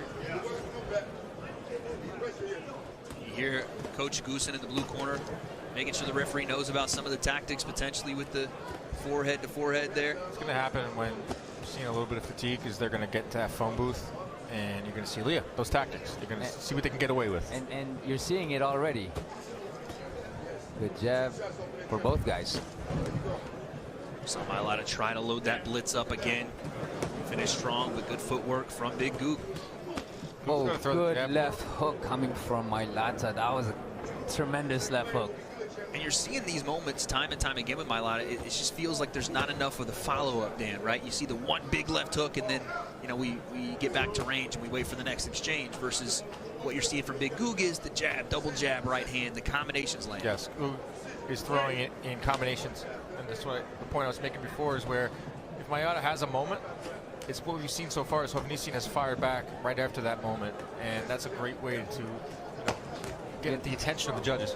You know, what I want to see with Mailata is after an left hook, is come up overhand right or to the body, but he just sticks with one. He throws that left and he stops right there and then. Looking to counter behind the hooks of Hovhannissian is Patrick Magic Mailata. Trying to find his way through range and land big punches on the end. Last 10 seconds here in round number 5. Nice double hook from Hovhannissian. Right hand from Hovhannissian lands. Right. Big time shot through the guard there, and someone is bleeding. I can't tell where from, if it's a forehead or It's Hovnisian. Hovnisian potentially bleeding from the nose or out of his forehead. I'm not sure, but those headbutts potentially causing an issue in that 5th round. But a great round nonetheless. I thought Hovnisian there, gentlemen, got back to what he did best in throw-in combination. He looked active, and he's the better conditioned fighter, and you saw that. You know, I heard that from Goosen, and now we're seeing it in that round. Now we're getting into the later rounds here, the latter rounds of this fight. You know, Mayada didn't throw too many punches in that last round. You know, Hovnisian took it back over. If you're in the corner of the big Goog right now, Nonito, and we're seeing Coach Goosen school him up, what do you do in these last couple of rounds to solidify what potentially could be your victory? I think that jab again, and even post that arm just to get up and push him off from him coming in. But that jab really is the key to keep the distance for Hovnisian. Big push, big push. For Patrick Mailata, I have to start to think, gentlemen, that we're in the territory of you got to look for a finish. You got to look for some big shots to really turn the tide, because this fight could be slipping away a bit. That's correct. And again, this is heavyweight, where one shot is absolutely in the realm of possibility to change the fight. Big Goog tries to sit on a right hand. Nothing home there. Jab for Mailata. And a left hook over the top, Mailata. It's because Hovnisian is kind of letting him walk right in now, Flash. He's getting inside. The distance is gone, because not only is he just letting him walk in, he's not really pumping that jab, Big Goog. That's right, that's right. And again, like I said earlier, that jab is going to be the key to keeping that distance constantly. And he just has to step back and throw that jab every single time. Mailata reaching for the right hand a bit there. Oh, good uppercut, but returned Mailata with the left hook. And now Pushing him back. 2-1. That just looked like Usyk and Fury pushing him back at that 9th round. Parallels never end with Fury here. Got a flashback. They're fighting in less than 10 days. Rematch. W promo there from Dan Canobio. Can't wait. It's going to be a banger. But in front of us, we have another one. Nice left hook, and slides out, does Hovnisian. That was crafty. That was really nice. Left hooks. Check left hook from Hovnisian. Goes to the body there as well. Throwing combinations to keep the big man off of him. And again, you see Mailata go to that 2-1. It's been a successful combo for him, but Hovnisian starting to see a little bit of the tells in the offensive game of Mailata. I'm going to give credit to Mailata, because I did not think he would be able to get inside as easily and successfully as he has over the last 3 or 4 rounds. I don't think he's winning the fight. I don't think he's winning any of these rounds. But he's certainly putting up a valiant effort here against a guy that is much bigger, has a lot more experience. You saw basically what we've seen in previous rounds there from Patrick Mailata, which is that big blitz. Once or twice around, you'll see him really let shots go in combination, and then it's Hovnisian that really puts the pressure on, that throws his combinations, and it ends up, taking these rounds going away, because it is just that blitz from Mailata right now. You know what I like? What Hovnisian just did was jab to the head, jab to the body, and overhand right to the head. Oh, big left hook, big Mailata. Left hook, and hurts Hovnisian badly. Trying to hold on. Here comes Patrick Mailata. He's hurt, folks. This is like 17 seconds. just like that. He just looked over to his corner and said, I'm Watch good. the back of the head, okay? Watch the back of the head. I'm all right. 9 seconds here in round 6. Patrick Mailata looking to swing for the fences. Here, left hand, and a right hand behind it. That is the end of the round. Oh, my goodness. And just like we said, Dan Canobio, anything can happen, man. Things can change in an instant. I'm watching Big Goog over here. I'm watching him walk back to his corner very slow. I'm looking at him with his arms on the ropes, sucking wind, marked up. This is drama. This is heavyweight boxing. Tito's loving it. Tito is loving it. Look at him. You don't get excitement like this anywhere else, folks. Most valuable prospects, we're bringing the legends in. Oh, my goodness. Well, let's see that Big Goog is done. Here we go. Oh, bang. On the chin. Hook. And he was hurt very Kind of very seems badly. seeing stars a little bit there. And rightfully so. Patrick Mailata with another left hand, tries to pounce and end the fight right there, but not quite able to. And as we go into this next round, obviously a big motivating factor for Patrick Mailata, but looks like Hovhannissian's got his feet under him to start this round. Here we go. We're going to see if Mailata can seize that momentum and keep it going. Hovhannissian needs to jab, and he needs to take control back of this fight. Easier said than done, though, Flash. Yeah, I think that he should just stick that jab and keep it there. You know, just keep it there, just like how Lennox Lewis would have done, or Klitschko would have done, or say it, Fury would have done. If Fury would have just jabbed in the middle rounds and later rounds of the Usyk fight, he would have been the champ. Oh, big shots again, and it does feel like Patrick Mailata is landing the heavier shots there. At least he's wearing the shots better in returning. My goodness.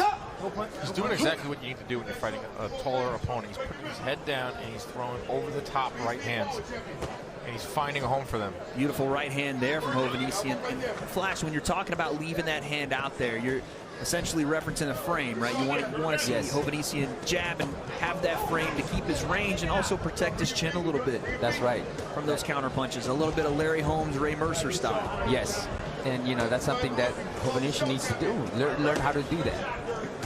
A good combination and right uppercut coming from Hovhannissian. Solid shots here from Big Goog. And he's handled, you know, adversity in that last round, coming back in this round very well, I'd say, Dan. Yeah, he's pumping that jab. That's exactly that. And I think Mailata, he's a little tired. That last round, he let out a lot of energy. But expended a lot of energy. Stop! Watch your head, okay? That's where we're seeing the marks on Hovhannissian. He might not be like blatantly headbutting, but he's rubbing that head on. Right. That's why you're seeing those abrasions on the forehead of Big Goog. Keep him up. Well, getting hit with the left hook too will that too. That will definitely leave a mark. Yes. Both fighters looking to find their way in this 7th round. We have Coach Larry Wade with a note. Hey, guys, listen. Mailata's doing a great job of boxing in close, but I would like to see him use his jab more because it's been successful. And once he closes the distance, stop giving it back because that's how he's advancing. Stay close and let your hands go. Stop! Appreciate that, Coach. I like what he said there, too, gentlemen. Stop giving it back. It's almost obvious that Hovhannissian can stay at that jab range with the right hand and potentially take this all the way, but then we find ourselves in these kind of exchanges right here. Oh my goodness, 3-punch combination, and Mailata just accepts it. Stop! In the phone booth, like, all right, I'm gonna get hit, but I'm here to stay. There's some bounce. There it is. Some bounce from Hovhannissian. Haven't seen that in a few rounds. 10 seconds. That's all he needs to do. Step back a little bit. There it is. There it is, right there. Yep. Exactly. That's it. Keeps himself out of danger and lands a 3-punch combination. And then a good job of clinching there to end the round and keep himself safe, Flash. Yes. We're seeing the endurance. We're seeing conditioning that Joe Goosen told me about. Hovhannissian in that last round, and especially the last 30 seconds of that round, was able to stick and move. And Mailata, I think, is spent. I think that last sally he had in round 6 or 7, I think that was all he had. Looked to be that way in that round, but listen, it is round 8. 3 minutes for the rest of your life. A massive fight here for Patrick Mailata. Can he find a way to bring the fire out in this last round, Flash? Well, it's not about can he has to. You know, that's a different mindset. When you go in there, I have to. I'm burning the boats. You know, there's no coming back from this. If I want to win, I got to go all out. A mindset that few have, but in the square circle you must have. In this 8th and final round, 2 heavyweights. Will they go the distance? A little respect there between both fighters. Here we go, our 8th and final round.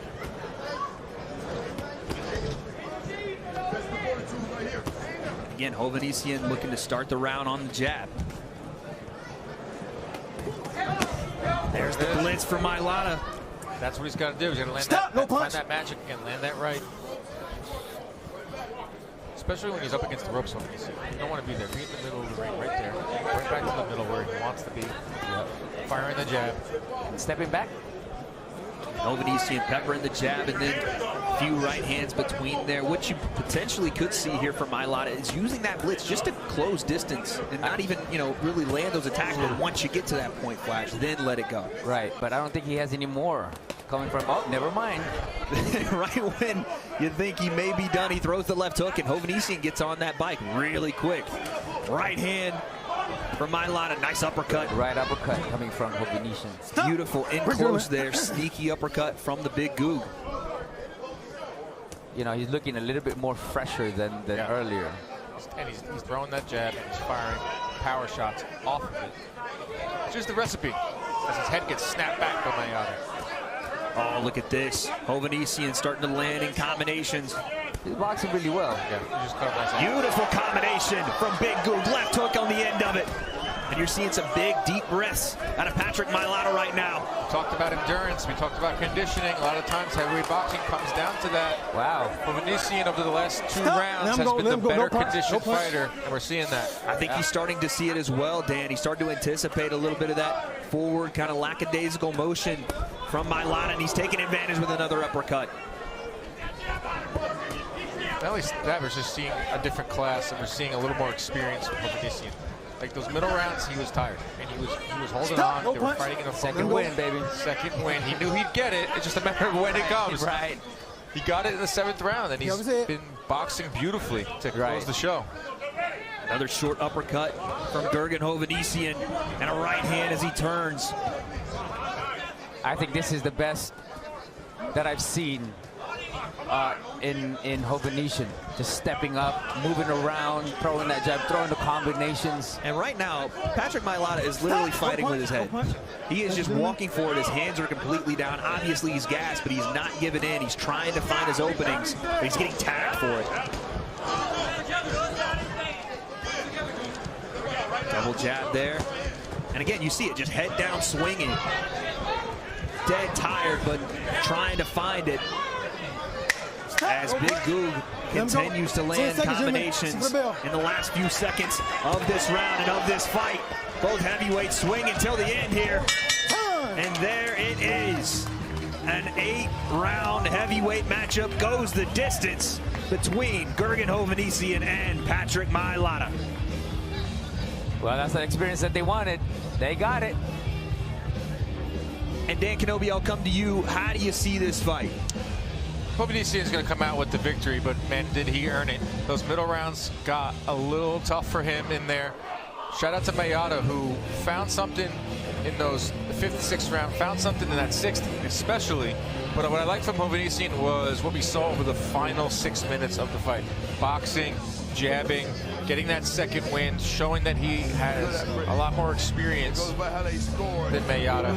Hovnisian should win at a decision here. It was an action-packed fight from the rip. You saw Gergen Hovnisian tagging Patrick Mailata early. Thought maybe potentially he could get him out of there, but I must have forgot that the Isle of Samoa, they're built different, and Mailata came back with some big left hooks over and over, Flash. Y'all must have forgot. Y'all must have forgot. We need Roy to show up. There's that left that staggered him in the 6th round. But what a bounce back from Hovnisian. I thought things were gonna, right. Yeah, that's one way to look at it, right? You would know better than us. Like, sometimes you get hit with a shot, you see a lot of fighters kind of wake up a little bit, or hit the canvas and their head pops up. Yes. It's like you get hit, you get dizzy, and then you get hit, you go right back into it. You know, like, oh, I'm back. Sounds like your fight with Inoue. I just never give up, that's all. Well, listen, we came into this fight with the question mark around Big Goog just being, you know, what happens in these fights as you mature. Obviously, a lot of eyes on him, but it looks like now we are going to get our official decision. So let's send it inside the ring with Dasha Correct.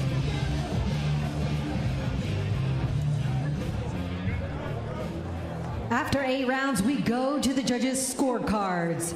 Judge Tina Griffith scores this bout 76-76. Alexander Levin scores this bout 77-75. Judge James O'Connor scores this bout 77-75. Your winner by majority decision, Gergen Big Goog Hovnisian.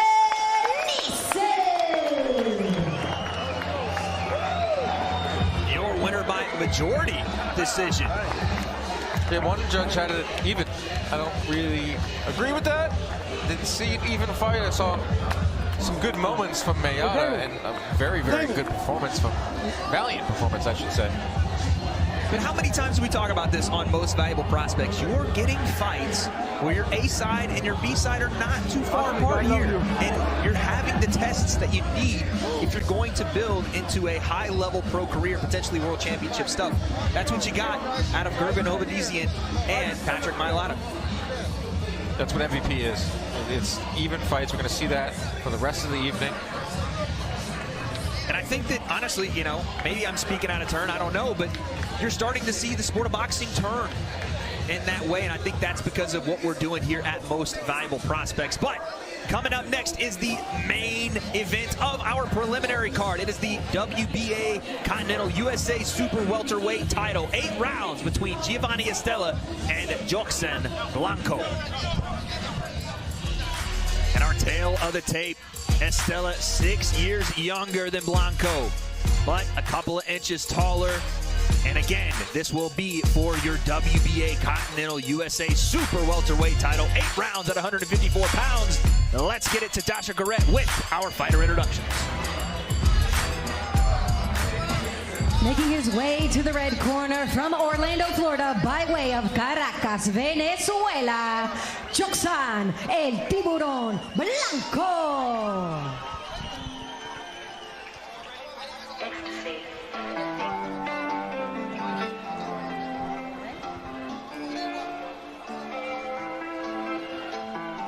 Si un día no estoy, quisiera dejar a mi madre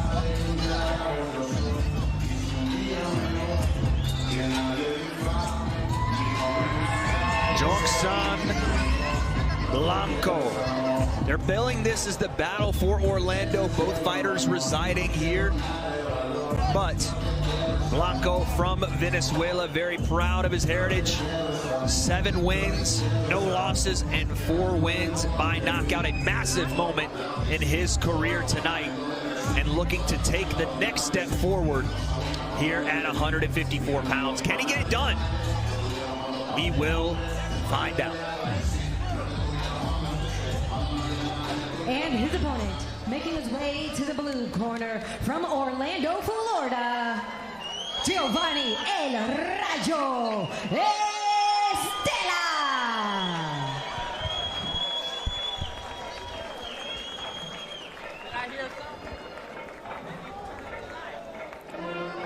And speaking of proud of their heritage, here comes the proud Puerto Rican Giovanni Estella.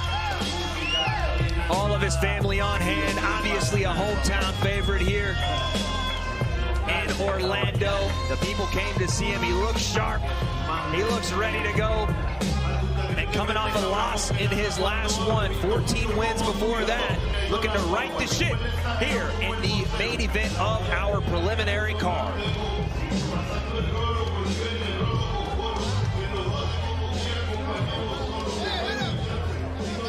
This 8-round bout is for the WBA Continental USA Super Welterweight Championship. It is brought to you by Celsius Live Fit Essential Energy. Let's meet our judges. First, we have Rodolfo Aguilar. Next, we have Tina Griffin.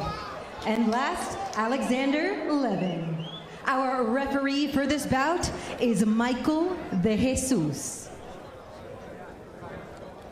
Fighting to my left in the red corner, wearing light yellow with silver and white trim, at an official weigh-in of 153.2 pounds and an undefeated record of 7 victories, no losses, no draws, and 4 of those victories by knockout, from Orlando, Florida, by way of Caracas, Venezuela, Joxen El Tiburón Blanco. And his opponent in the blue corner, wearing white with red, white, and blue trim, with an official weigh-in of 153.6 pounds and a record of 14 wins, 1 loss, no draws, and 5 of those victories by knockout, bout from Orlando, Florida, Giovanni El Rayo Estela.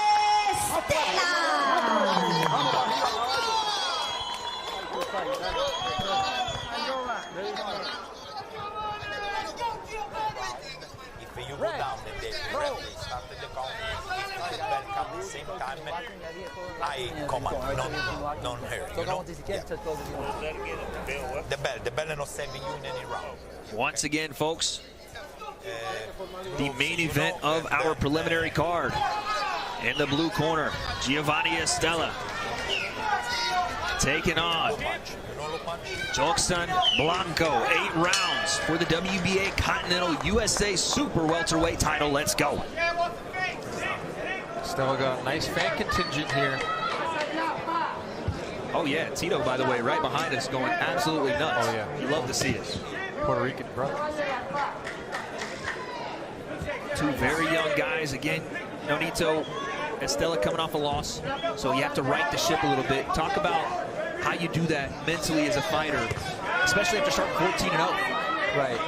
You know, for him, he has to get past that. You know, and this is those moments that he has to pass. But you can see right now he's very he's using his talent a lot. So you know, earlier he just look at that double jab right here for Joxan Blanco. And Dan, speak a little bit about that. Only his 8th fight here, stepping up in competition big time for Joxan Blanco. Yeah, what I see so far, very athletic fighter. And just going back to Estela in that loss, Aaron McKenna is a really good prospect. Fought that all the way in Japan as well. So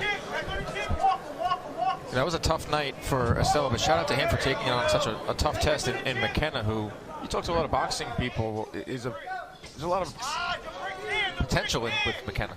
You know, Joxan is really, he has power in his punches. Snappy shots right now coming out of Blanco.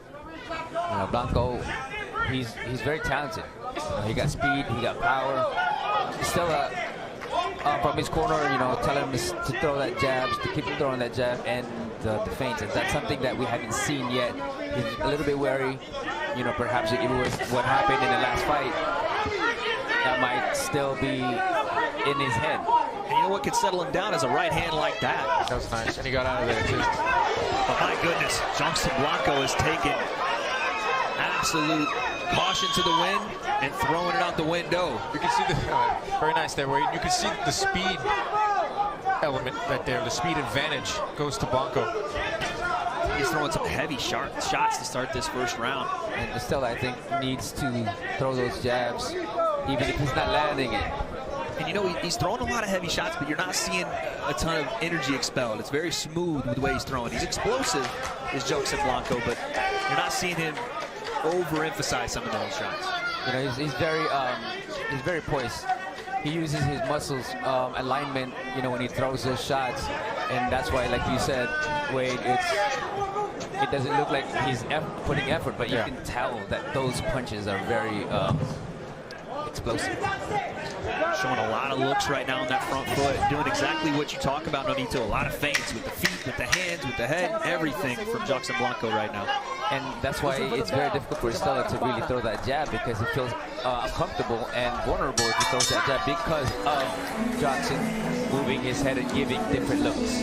Tough round to call right there. Just about to say, that is a razor-thin type of round. You know, Estela landed some shots early, but Blanco didn't throw a lot of punches in that round, but he looked just more, how to say, but just more in the fight. And when he landed, there was some damage. You could see it on the right eye of Estela right now already. A little bit of a mouth, some redness around that right eye. You can tell that the lightning is behind some of that thunder. I'd probably give that first round to Blanco. A lot of forward movement. Again, the damaging shots landed. But if you are in the corner of Giovanni Estela, like you talked about, Nonito, just shaking a little bit of those nerves, right? Getting that confidence back. And I think that first round could do it for him. Right, and you know, if I was in that corner, I would tell him, you know, keep your hands up, but throw a lot of the things. Put that jab out there in his face, whether you land it or not, because that sets everything up. It stops his opponent, Joxan, from doing what he needs to do. And that's why Joxan is moving a lot with his head, which makes him very difficult to hit. And Nonito, obviously you are known for being more of a fast twitch fighter, a guy that really can just detonate. How, if you are Giovanni Estella, can you slow that down a little bit? Because that's what we're looking at in Jackson Blanco, a very high, fast twitch fiber guy. It looks like he has a ton of power in his hands. It's very, very fast twitch for him, and that's why, you know, his style, when it lands, it's going to be very devastating. It's a similar thing for Jackson. But he is very, very quick when it comes out. A good counter punch, overhand right coming from Estella. Estella looking for the openings. As Johnson comes forward and lands a big left hook and smiles at him like, gotcha. Matter of time, my goodness. Both guys landing those big shots. Blanco getting the better of that exchange, and now he's looking to really put some pressure on Giovanni Estella. And I believe that Estella needs to keep those hands up, like I mentioned earlier. Good straight coming from Johnson. The speed from Blanco and the athleticism that we're seeing early on. Blanco's got to be very, very careful. There it is, nice jab. In and out, jab. Big right hand there from Blanco, but Estella trying to get in and out. It just feels like every time Blanco touches him or is supposed to touch him, it moves. Estella very aware of that power for sure. And, you know, Nonito, we talk about the fast twitch fighter, we talk about the power, the speed. It's an 8-round fight. And if you are Estella, mouthpiece just popped out. If you are Estella here, it may be a bit of weathering the storm early on. 100%, and I think for him, he just needs to keep the hands up. But one thing I don't see that he should be doing is moving his head. Moving his head left and right, not be a target for Jackson, for Blanco. Got the mouthpiece sorted here, and you see on our replay there, just a little bit of discombobulation causing the mouthpiece to fly out, but we're back going. Flying all over the place tonight. Luckily, Nonito didn't have to jump up with a Superman cape and grab that one. I was about to. Now to get out of there. Yeah. Stella needs to get out of there. Keep his hands up. He cannot be trapped in there. That's where Blanco has a lot of force. Oh, good straight right hand coming from Blanco. And again, Estella walks himself into the corner. Probably not the place you want to be with a power puncher in front of you. Jabs his way out. Starting to slide on the ropes is Giovanni Estella. Seems to be confident though there. He's fighting on his back foot though, and we're not seeing a lot of punches land in this fight so far. What we are seeing is Blanco putting pressure on Estella, and the judges like pressure. If you go down the list of the criteria, if you're not going to see clean, effective punches, not going to see ring generalship, you need to see pressure. And that's been Blanco so far. Round 2 in the books. And you saw a concerted effort almost there from Giovanni Estella to stay on the ropes, to stay in the corner. Can you tell me why you would maybe want to do that? Well, because with Blanco's power and the way he's pressing forward, he's trapping Estella there. He's putting Estella in that corner, and then, you know, Estella is very wary of Blanco's power that he holds on to. You know, he doesn't want to get countered. We talked about this just a second ago. If you are in the corner of Estella with such an electric fighter in front of you like Jackson Blanco, that storm is going to be quick, and it's going to be heavy in these first rounds. As you see the left hook there land almost on the throat of Giovanni Estella, and a big smirk there from Jackson Blanco. The game plan may just be, listen, these first 3 rounds is going to be hell. Let's get through it and then really turn the tide of this fight. We'll see here. Blanco is very confident going in here that he has the better skill and better power over Estella.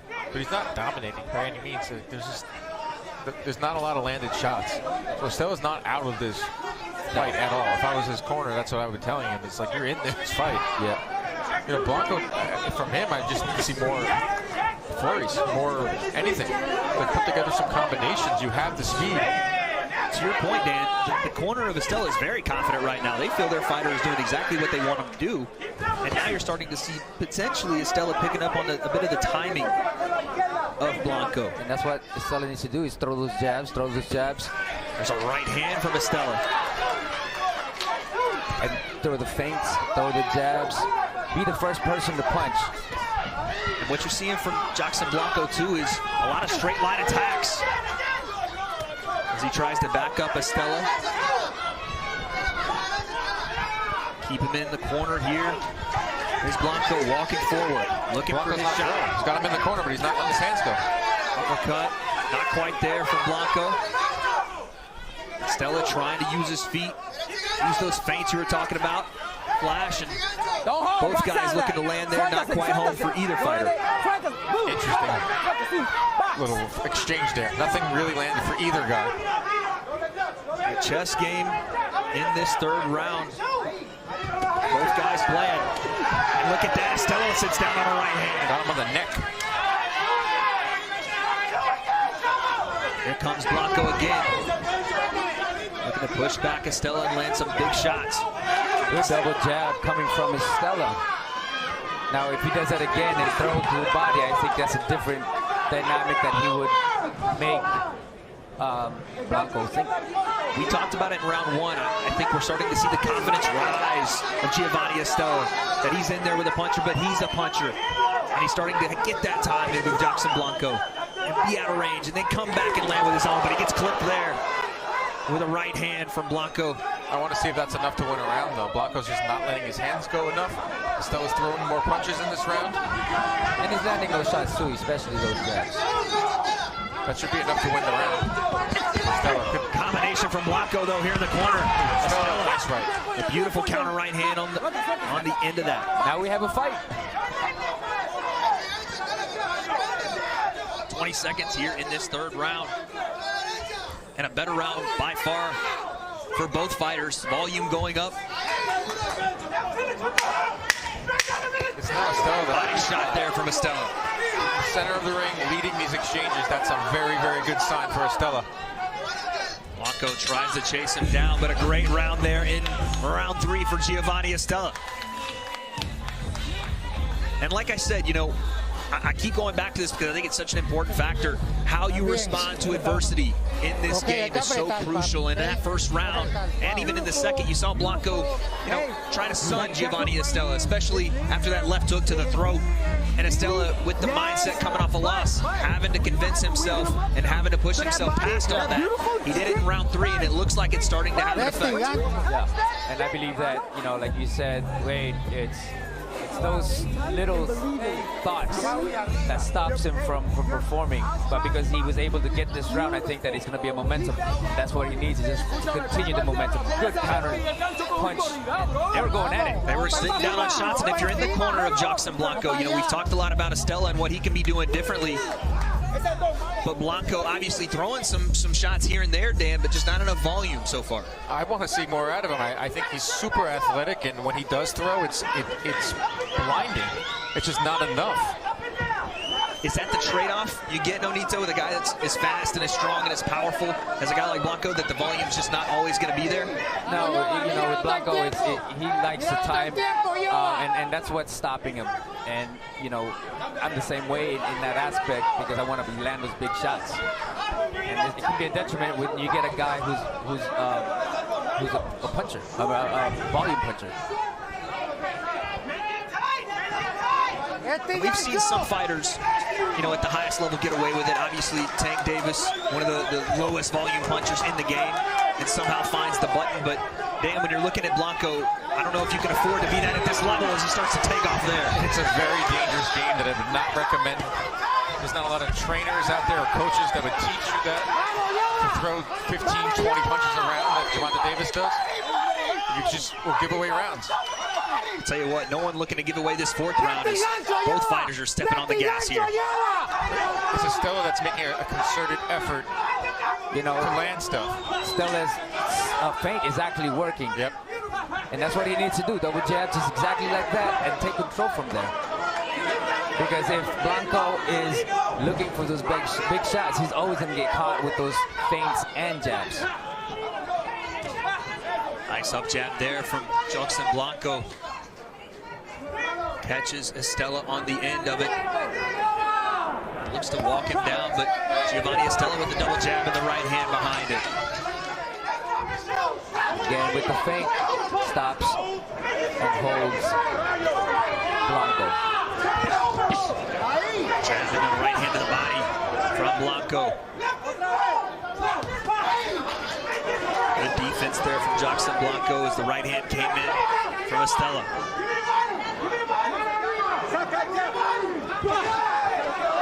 And both fighters looking to pick their shots. And again, we've seen this in multiple rounds now, where both stand in that pocket. And good overhand right hand there from Estella.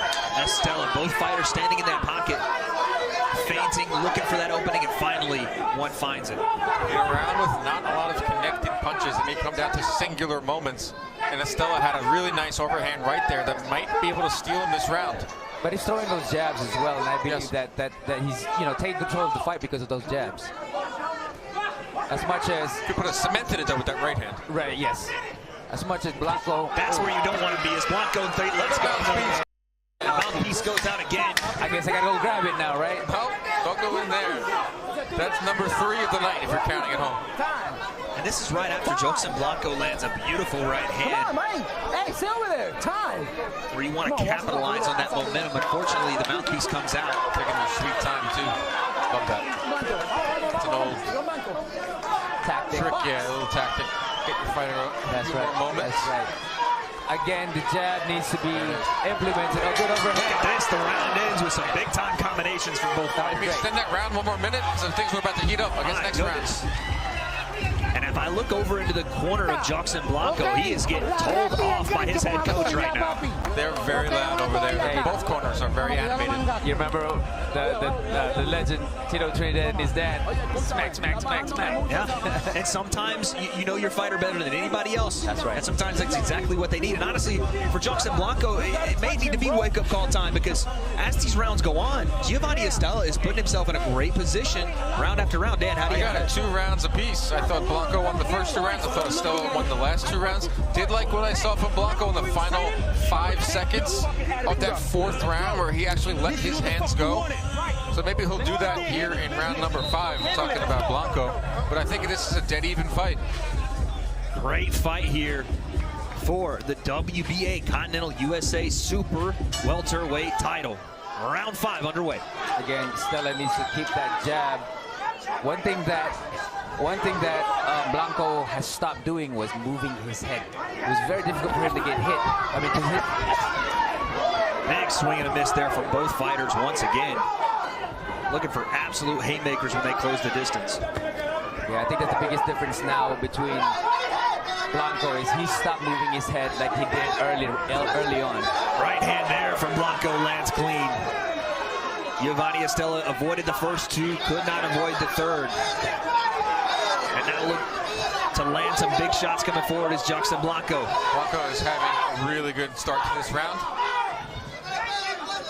Good things happen when you let your hands go, Flash. Yep. That is very true. It's better to give than to receive. Triple jab there. Giovanni Estella on a right hand. Now Jackson Blanco looking to throw some short shots inside. Well, his coach got on him. And like you said, he might be the one that needs to fire him up. Blanco's come out in this round and he's on his front foot. He's bringing the fight to Estella, and you can see Estella a little more timid in this round. Not be able to handle the pressure. That right hand, Hail Mary. That was a fastball off the mound. Jackson Blanco. Good jab coming from Estella. Again, I think Estella nice right hand Estella as well. Yes. Estella needs to use those feints. Oh, good shots for both guys. Back and forth combination here on the ropes. Both fighters landing. Combination from Blanco. Big Blanco round. Short right hand there as well to end that combination. Blanco is definitely throwing a lot of leather. An action-packed 5th round here. Estella doesn't have an answer. He doesn't know kind of how to combat the aggressiveness of Blanco in this round. If I'm Blanco, just keep, this is what you got to do. This is the game plan. This is the blueprint to win. You see a little bit of a deep breath there from Giovanni Estella, trying to calm himself in this fire. We talked about it. You knew it was coming. Jackson Blanco really putting the pressure on. Wings a right hand there. Wasn't as accurate as he'd like it to be, but still. And a turn of the clinch from Estella. Can he keep Blanco in this corner?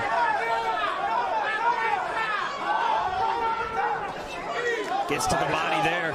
It's not enough. That's the only offense I've seen in this round from Estella. Jab right hand Estella, and here comes Blanco on the return. Well, now he has to change his own style again because Blanco changed his style. Last 10 seconds, we saw both fighters tee off, and it looks like we may see it again here in these last few. Good body shots from Estella. And another action-packed round there. Flash, I would say Jokson Blanco really turned up the heat in round 5 and potentially turned the tide back a little bit in this fight. And he had taken the momentum coming from Estella. Now he has his momentum, and he's throwing those punches. Just the change of style or rhythm, you know, had Estella confused. As we head into this 6th round, I would see Estella in the last round taking some big punches and staying in that pocket. I would assume that you maybe want to get back to what we did well in the first part of the fight and utilize that footwork and utilize some of that outside movement, because standing in the pocket with Blanco, Dan, it's a tough thing to ask. Estella got bullied in that round. Blanco came out and he looked possessed. Look at that mouse under the right eye. Blanco didn't land too much in that round, but he came aggressive and he came forward, and I had him winning that round. So right now it's 3 rounds to 2 on my unofficial scorecard for Blanco. The Dan Canobio card, as they call it. It's the best card there is. We don't need these judges. We are in round 6. As Jokson Blanco gets on that front foot right away once again. It's another thing too, if you know, there's not a lot of punches being landed in this fight, Flash. The ring generalship, which is a criteria for judges, it's Blanco controlling the action. That's correct. But you can tell that these guys are similar in style, and they know exactly how to counter, how to hit. And that's why they are very, I guess what we call a chess match. That was a bit of a clumsy right hand, but somehow got through from Jokson Blanco there on the counter.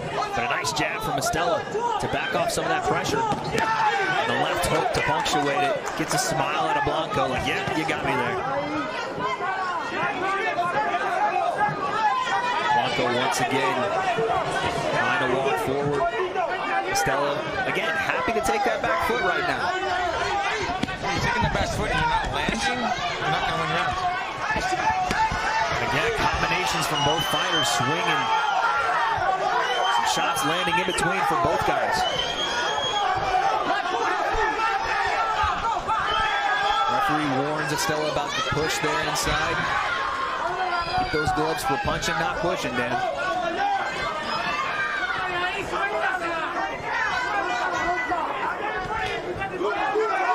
And again, Flash, you see Estella not really trying to get out of this corner, like accepting that position. And again, I can understand the thought process.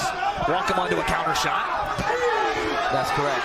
You know, and sometimes because the other guy has power, Blanco has the power, you know, and both guys, again, they know in this level, if they make a mistake, it's end for them. Short right hand there from Blanco. Another good round for Blanco when it comes to aggression. The nice left hook, but a straight right hand from both fighters there.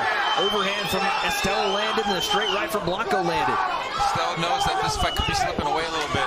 In this final minute, he's kind of holding his ground there and also firing off the ropes. Nice left hand to the body of Estella. That dug it. I heard that through the headset. Definitely big change for Blanco, throwing more punches as they get closer to each other. Obviously a super passionate corner here in the blue side for Giovanni Estella. Coach is imploring him to bring it in these last 15 seconds of round number 6. From Estella, which he needs to do more. Jab right hand, Estella. Oh, good, big right hand from Blanco. My goodness. Good right hand from Blanco. That might have taken it. Yeah, it's a Blanco round. More aggression, landing shots there, starting to find some real momentum here as we head into the final 2 rounds. Charlotte had moments too, it just wasn't enough. That right hand from Blanco had some sizzle and it had the sting. My goodness. I felt the wind off that right here. He's opening up more. Blanco. He obviously has the speed. We saw that early on in this fight. Just want to see him put those combinations together, and he's been doing that. You know, at least for me, a potential worry when you see a guy as fast twitch, you see him as explosive as Jackson Blanco is, you worry about, you know, getting into the later part of that fight. Do you carry that speed? Do you carry that power? And are you able to just continue punching in volume? And he's been able to do it, and actually, I would say his volume has gone up as we've gone through the fight. For sure. His volume has gone up. Yeah, for sure. But every time that he puts volume, his power diminishes. You know, and then if he turns into power, he lacks the volume. It's a tough trade-off and a catch-22 for Jackson Blanco and for Giovanni Estella. At some point, you'd have to think he's going to have to stay on that front foot and not get backed into these situations where his back's against the ropes or he's in the corner. Good kind of right hand. Good right uppercut coming from Blanco. Blanco steps in with a nasty uppercut and the left hook behind it. Snaps the head, now the body shots. He's taking big punishment here. That was a chopping left hand. Jab to the body, Blanco. Left hook, right hand. He's sitting down on punches. But Estella, once again, firing off the jab and looking to counter.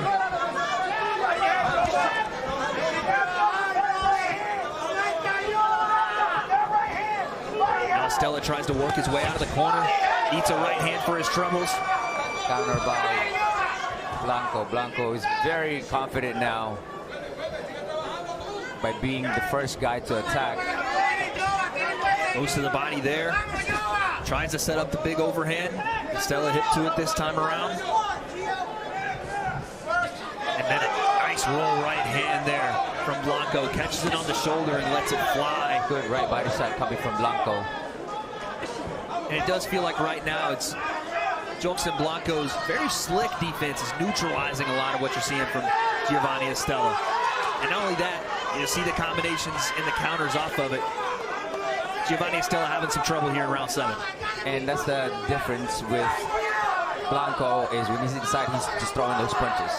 You know, he's not waiting anymore. He's not trying to land those big shots. But when he's out there, he tries to land those big shots. But when he's in there, he has the volume, which a great adjustment for him. It's a nice right hand. Giovanni Estella follows it up with the jab. But Dan, I think he's going to need a little more. Yeah, he hasn't mounted much of an offense over the last 3 or 4 rounds. Because Blanco is just not letting him. He's another right hand. He's the aggressor, Blanco.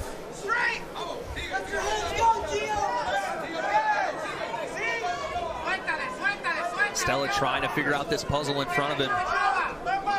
Jackson Blanco just not willing to take a back step. Instead throws a combination and punctuates it with a right hand.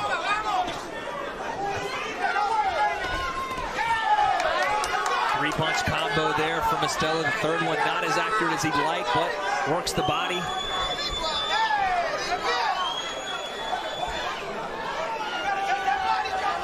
"16 seconds here in round number 7. It almost seems like a little bit of the will of Estella has been taken out and zapped a little bit. Where Blanco seems just a more confident fighter right now. Short right hand just misses from Blanco. And it could just be, you know, a matter of question and answer for Giovanni Estella right now. He may have a lot of questions, just not a lot of answers for what Jackson Blanco is doing. And Onito, when we do go into this last and final round, it's you have to wonder if you are in the corner of Estella, what do you do differently? Do you have to put it all on the line? You have to stay on that front foot at any means necessary at this point? Ladies and well, that depends on how they look at the fight. If they think that Giovanni's winning, they're going to make him run or box. But if they think that he is losing this fight, he needs to just give it all you got. And it shows whether Estella has the heart for it, you know, but he needs to, at least with you, Dan, right? He needs to knock out a good straight right hand coming from Blanco. Dan, what are you seeing as we head into this final round? I got Blanco winning the last 3 rounds. Just off of aggression. But Estella, he's just not landing. I haven't seen him landing anything of note over the last 9 minutes of this fight. Our 8th and final round here in our main event of the preliminary card for the WBA Continental USA Super Welterweight title. I think Giovanni needs to press it, keep that hands up. And set everything up with the jab. I wasn't able to listen into the corner there between rounds, Nonito, but could there be a little confusion as to how this fight is going from either side? To us, it does look like it's Joxen Blanco, but maybe they don't see that. I don't know. Well, I think they do, because they're telling him to dig deeper and go for it. That is the advice you'd want to have, especially after the last couple of rounds for Joxen Blanco, as he looks to, again, set up a big right hand. Just missed with that one in the corner. Estella tries to turn the momentum here. There's a left hook from Blanco and a jab behind it. And he continues to move forward. And my lord, when he wants to counter, he lets it all go. That right hand is like a missile.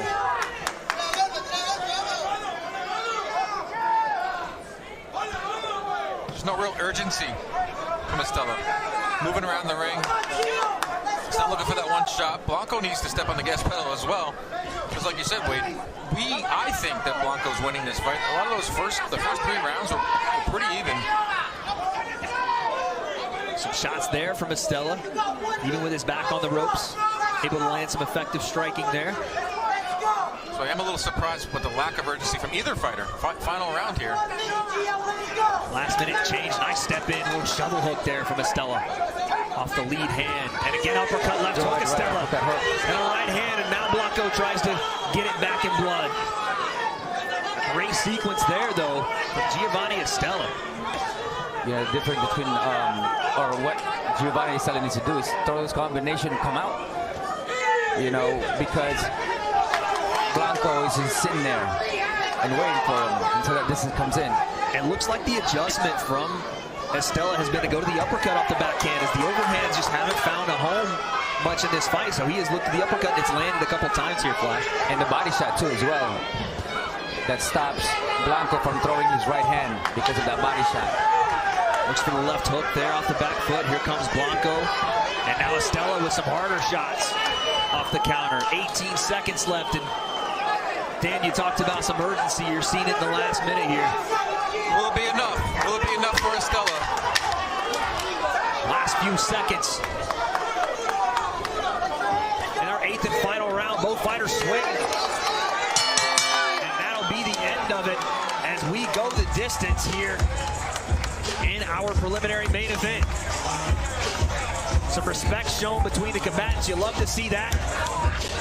And a hard-fought bout at 154 pounds between Giovanni Estella and Joxen Blanco. All right, Dan, I'm gonna bring it to you. I'm gonna bring it to your front door, Canobio. What do you think?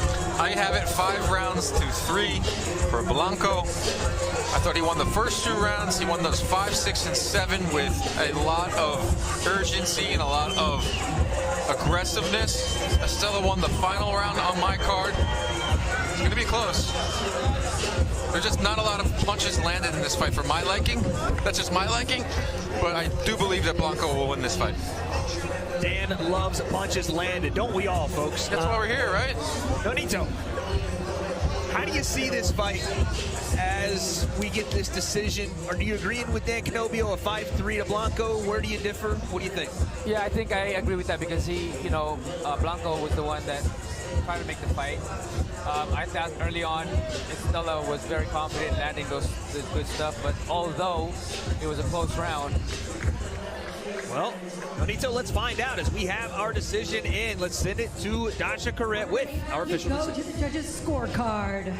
Judge Rodolfo Aguilar scores this bout 76-76. Tina Griffith scores this bout 75-77. Alexander Levin scores this bout 75-77. Your winner by majority decision and the new WBA Continental USA Super Welterweight Champion, Joxen El Tiburón Blanco. Your winner by majority decision and moving it to 8-0, Joxen Blanco. He takes home the WBA Continental USA Super Welterweight title. And folks, tonight's main card is still to come. And leading off our card is a 4-round middleweight matchup between prospects Tamara Tebow and Natasha Spence.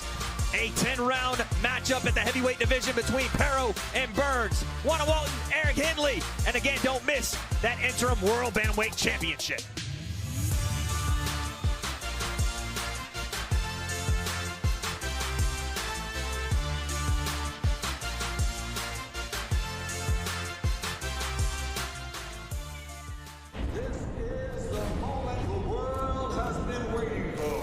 The judges are ready. The fighters are ready. The boxing world is ready.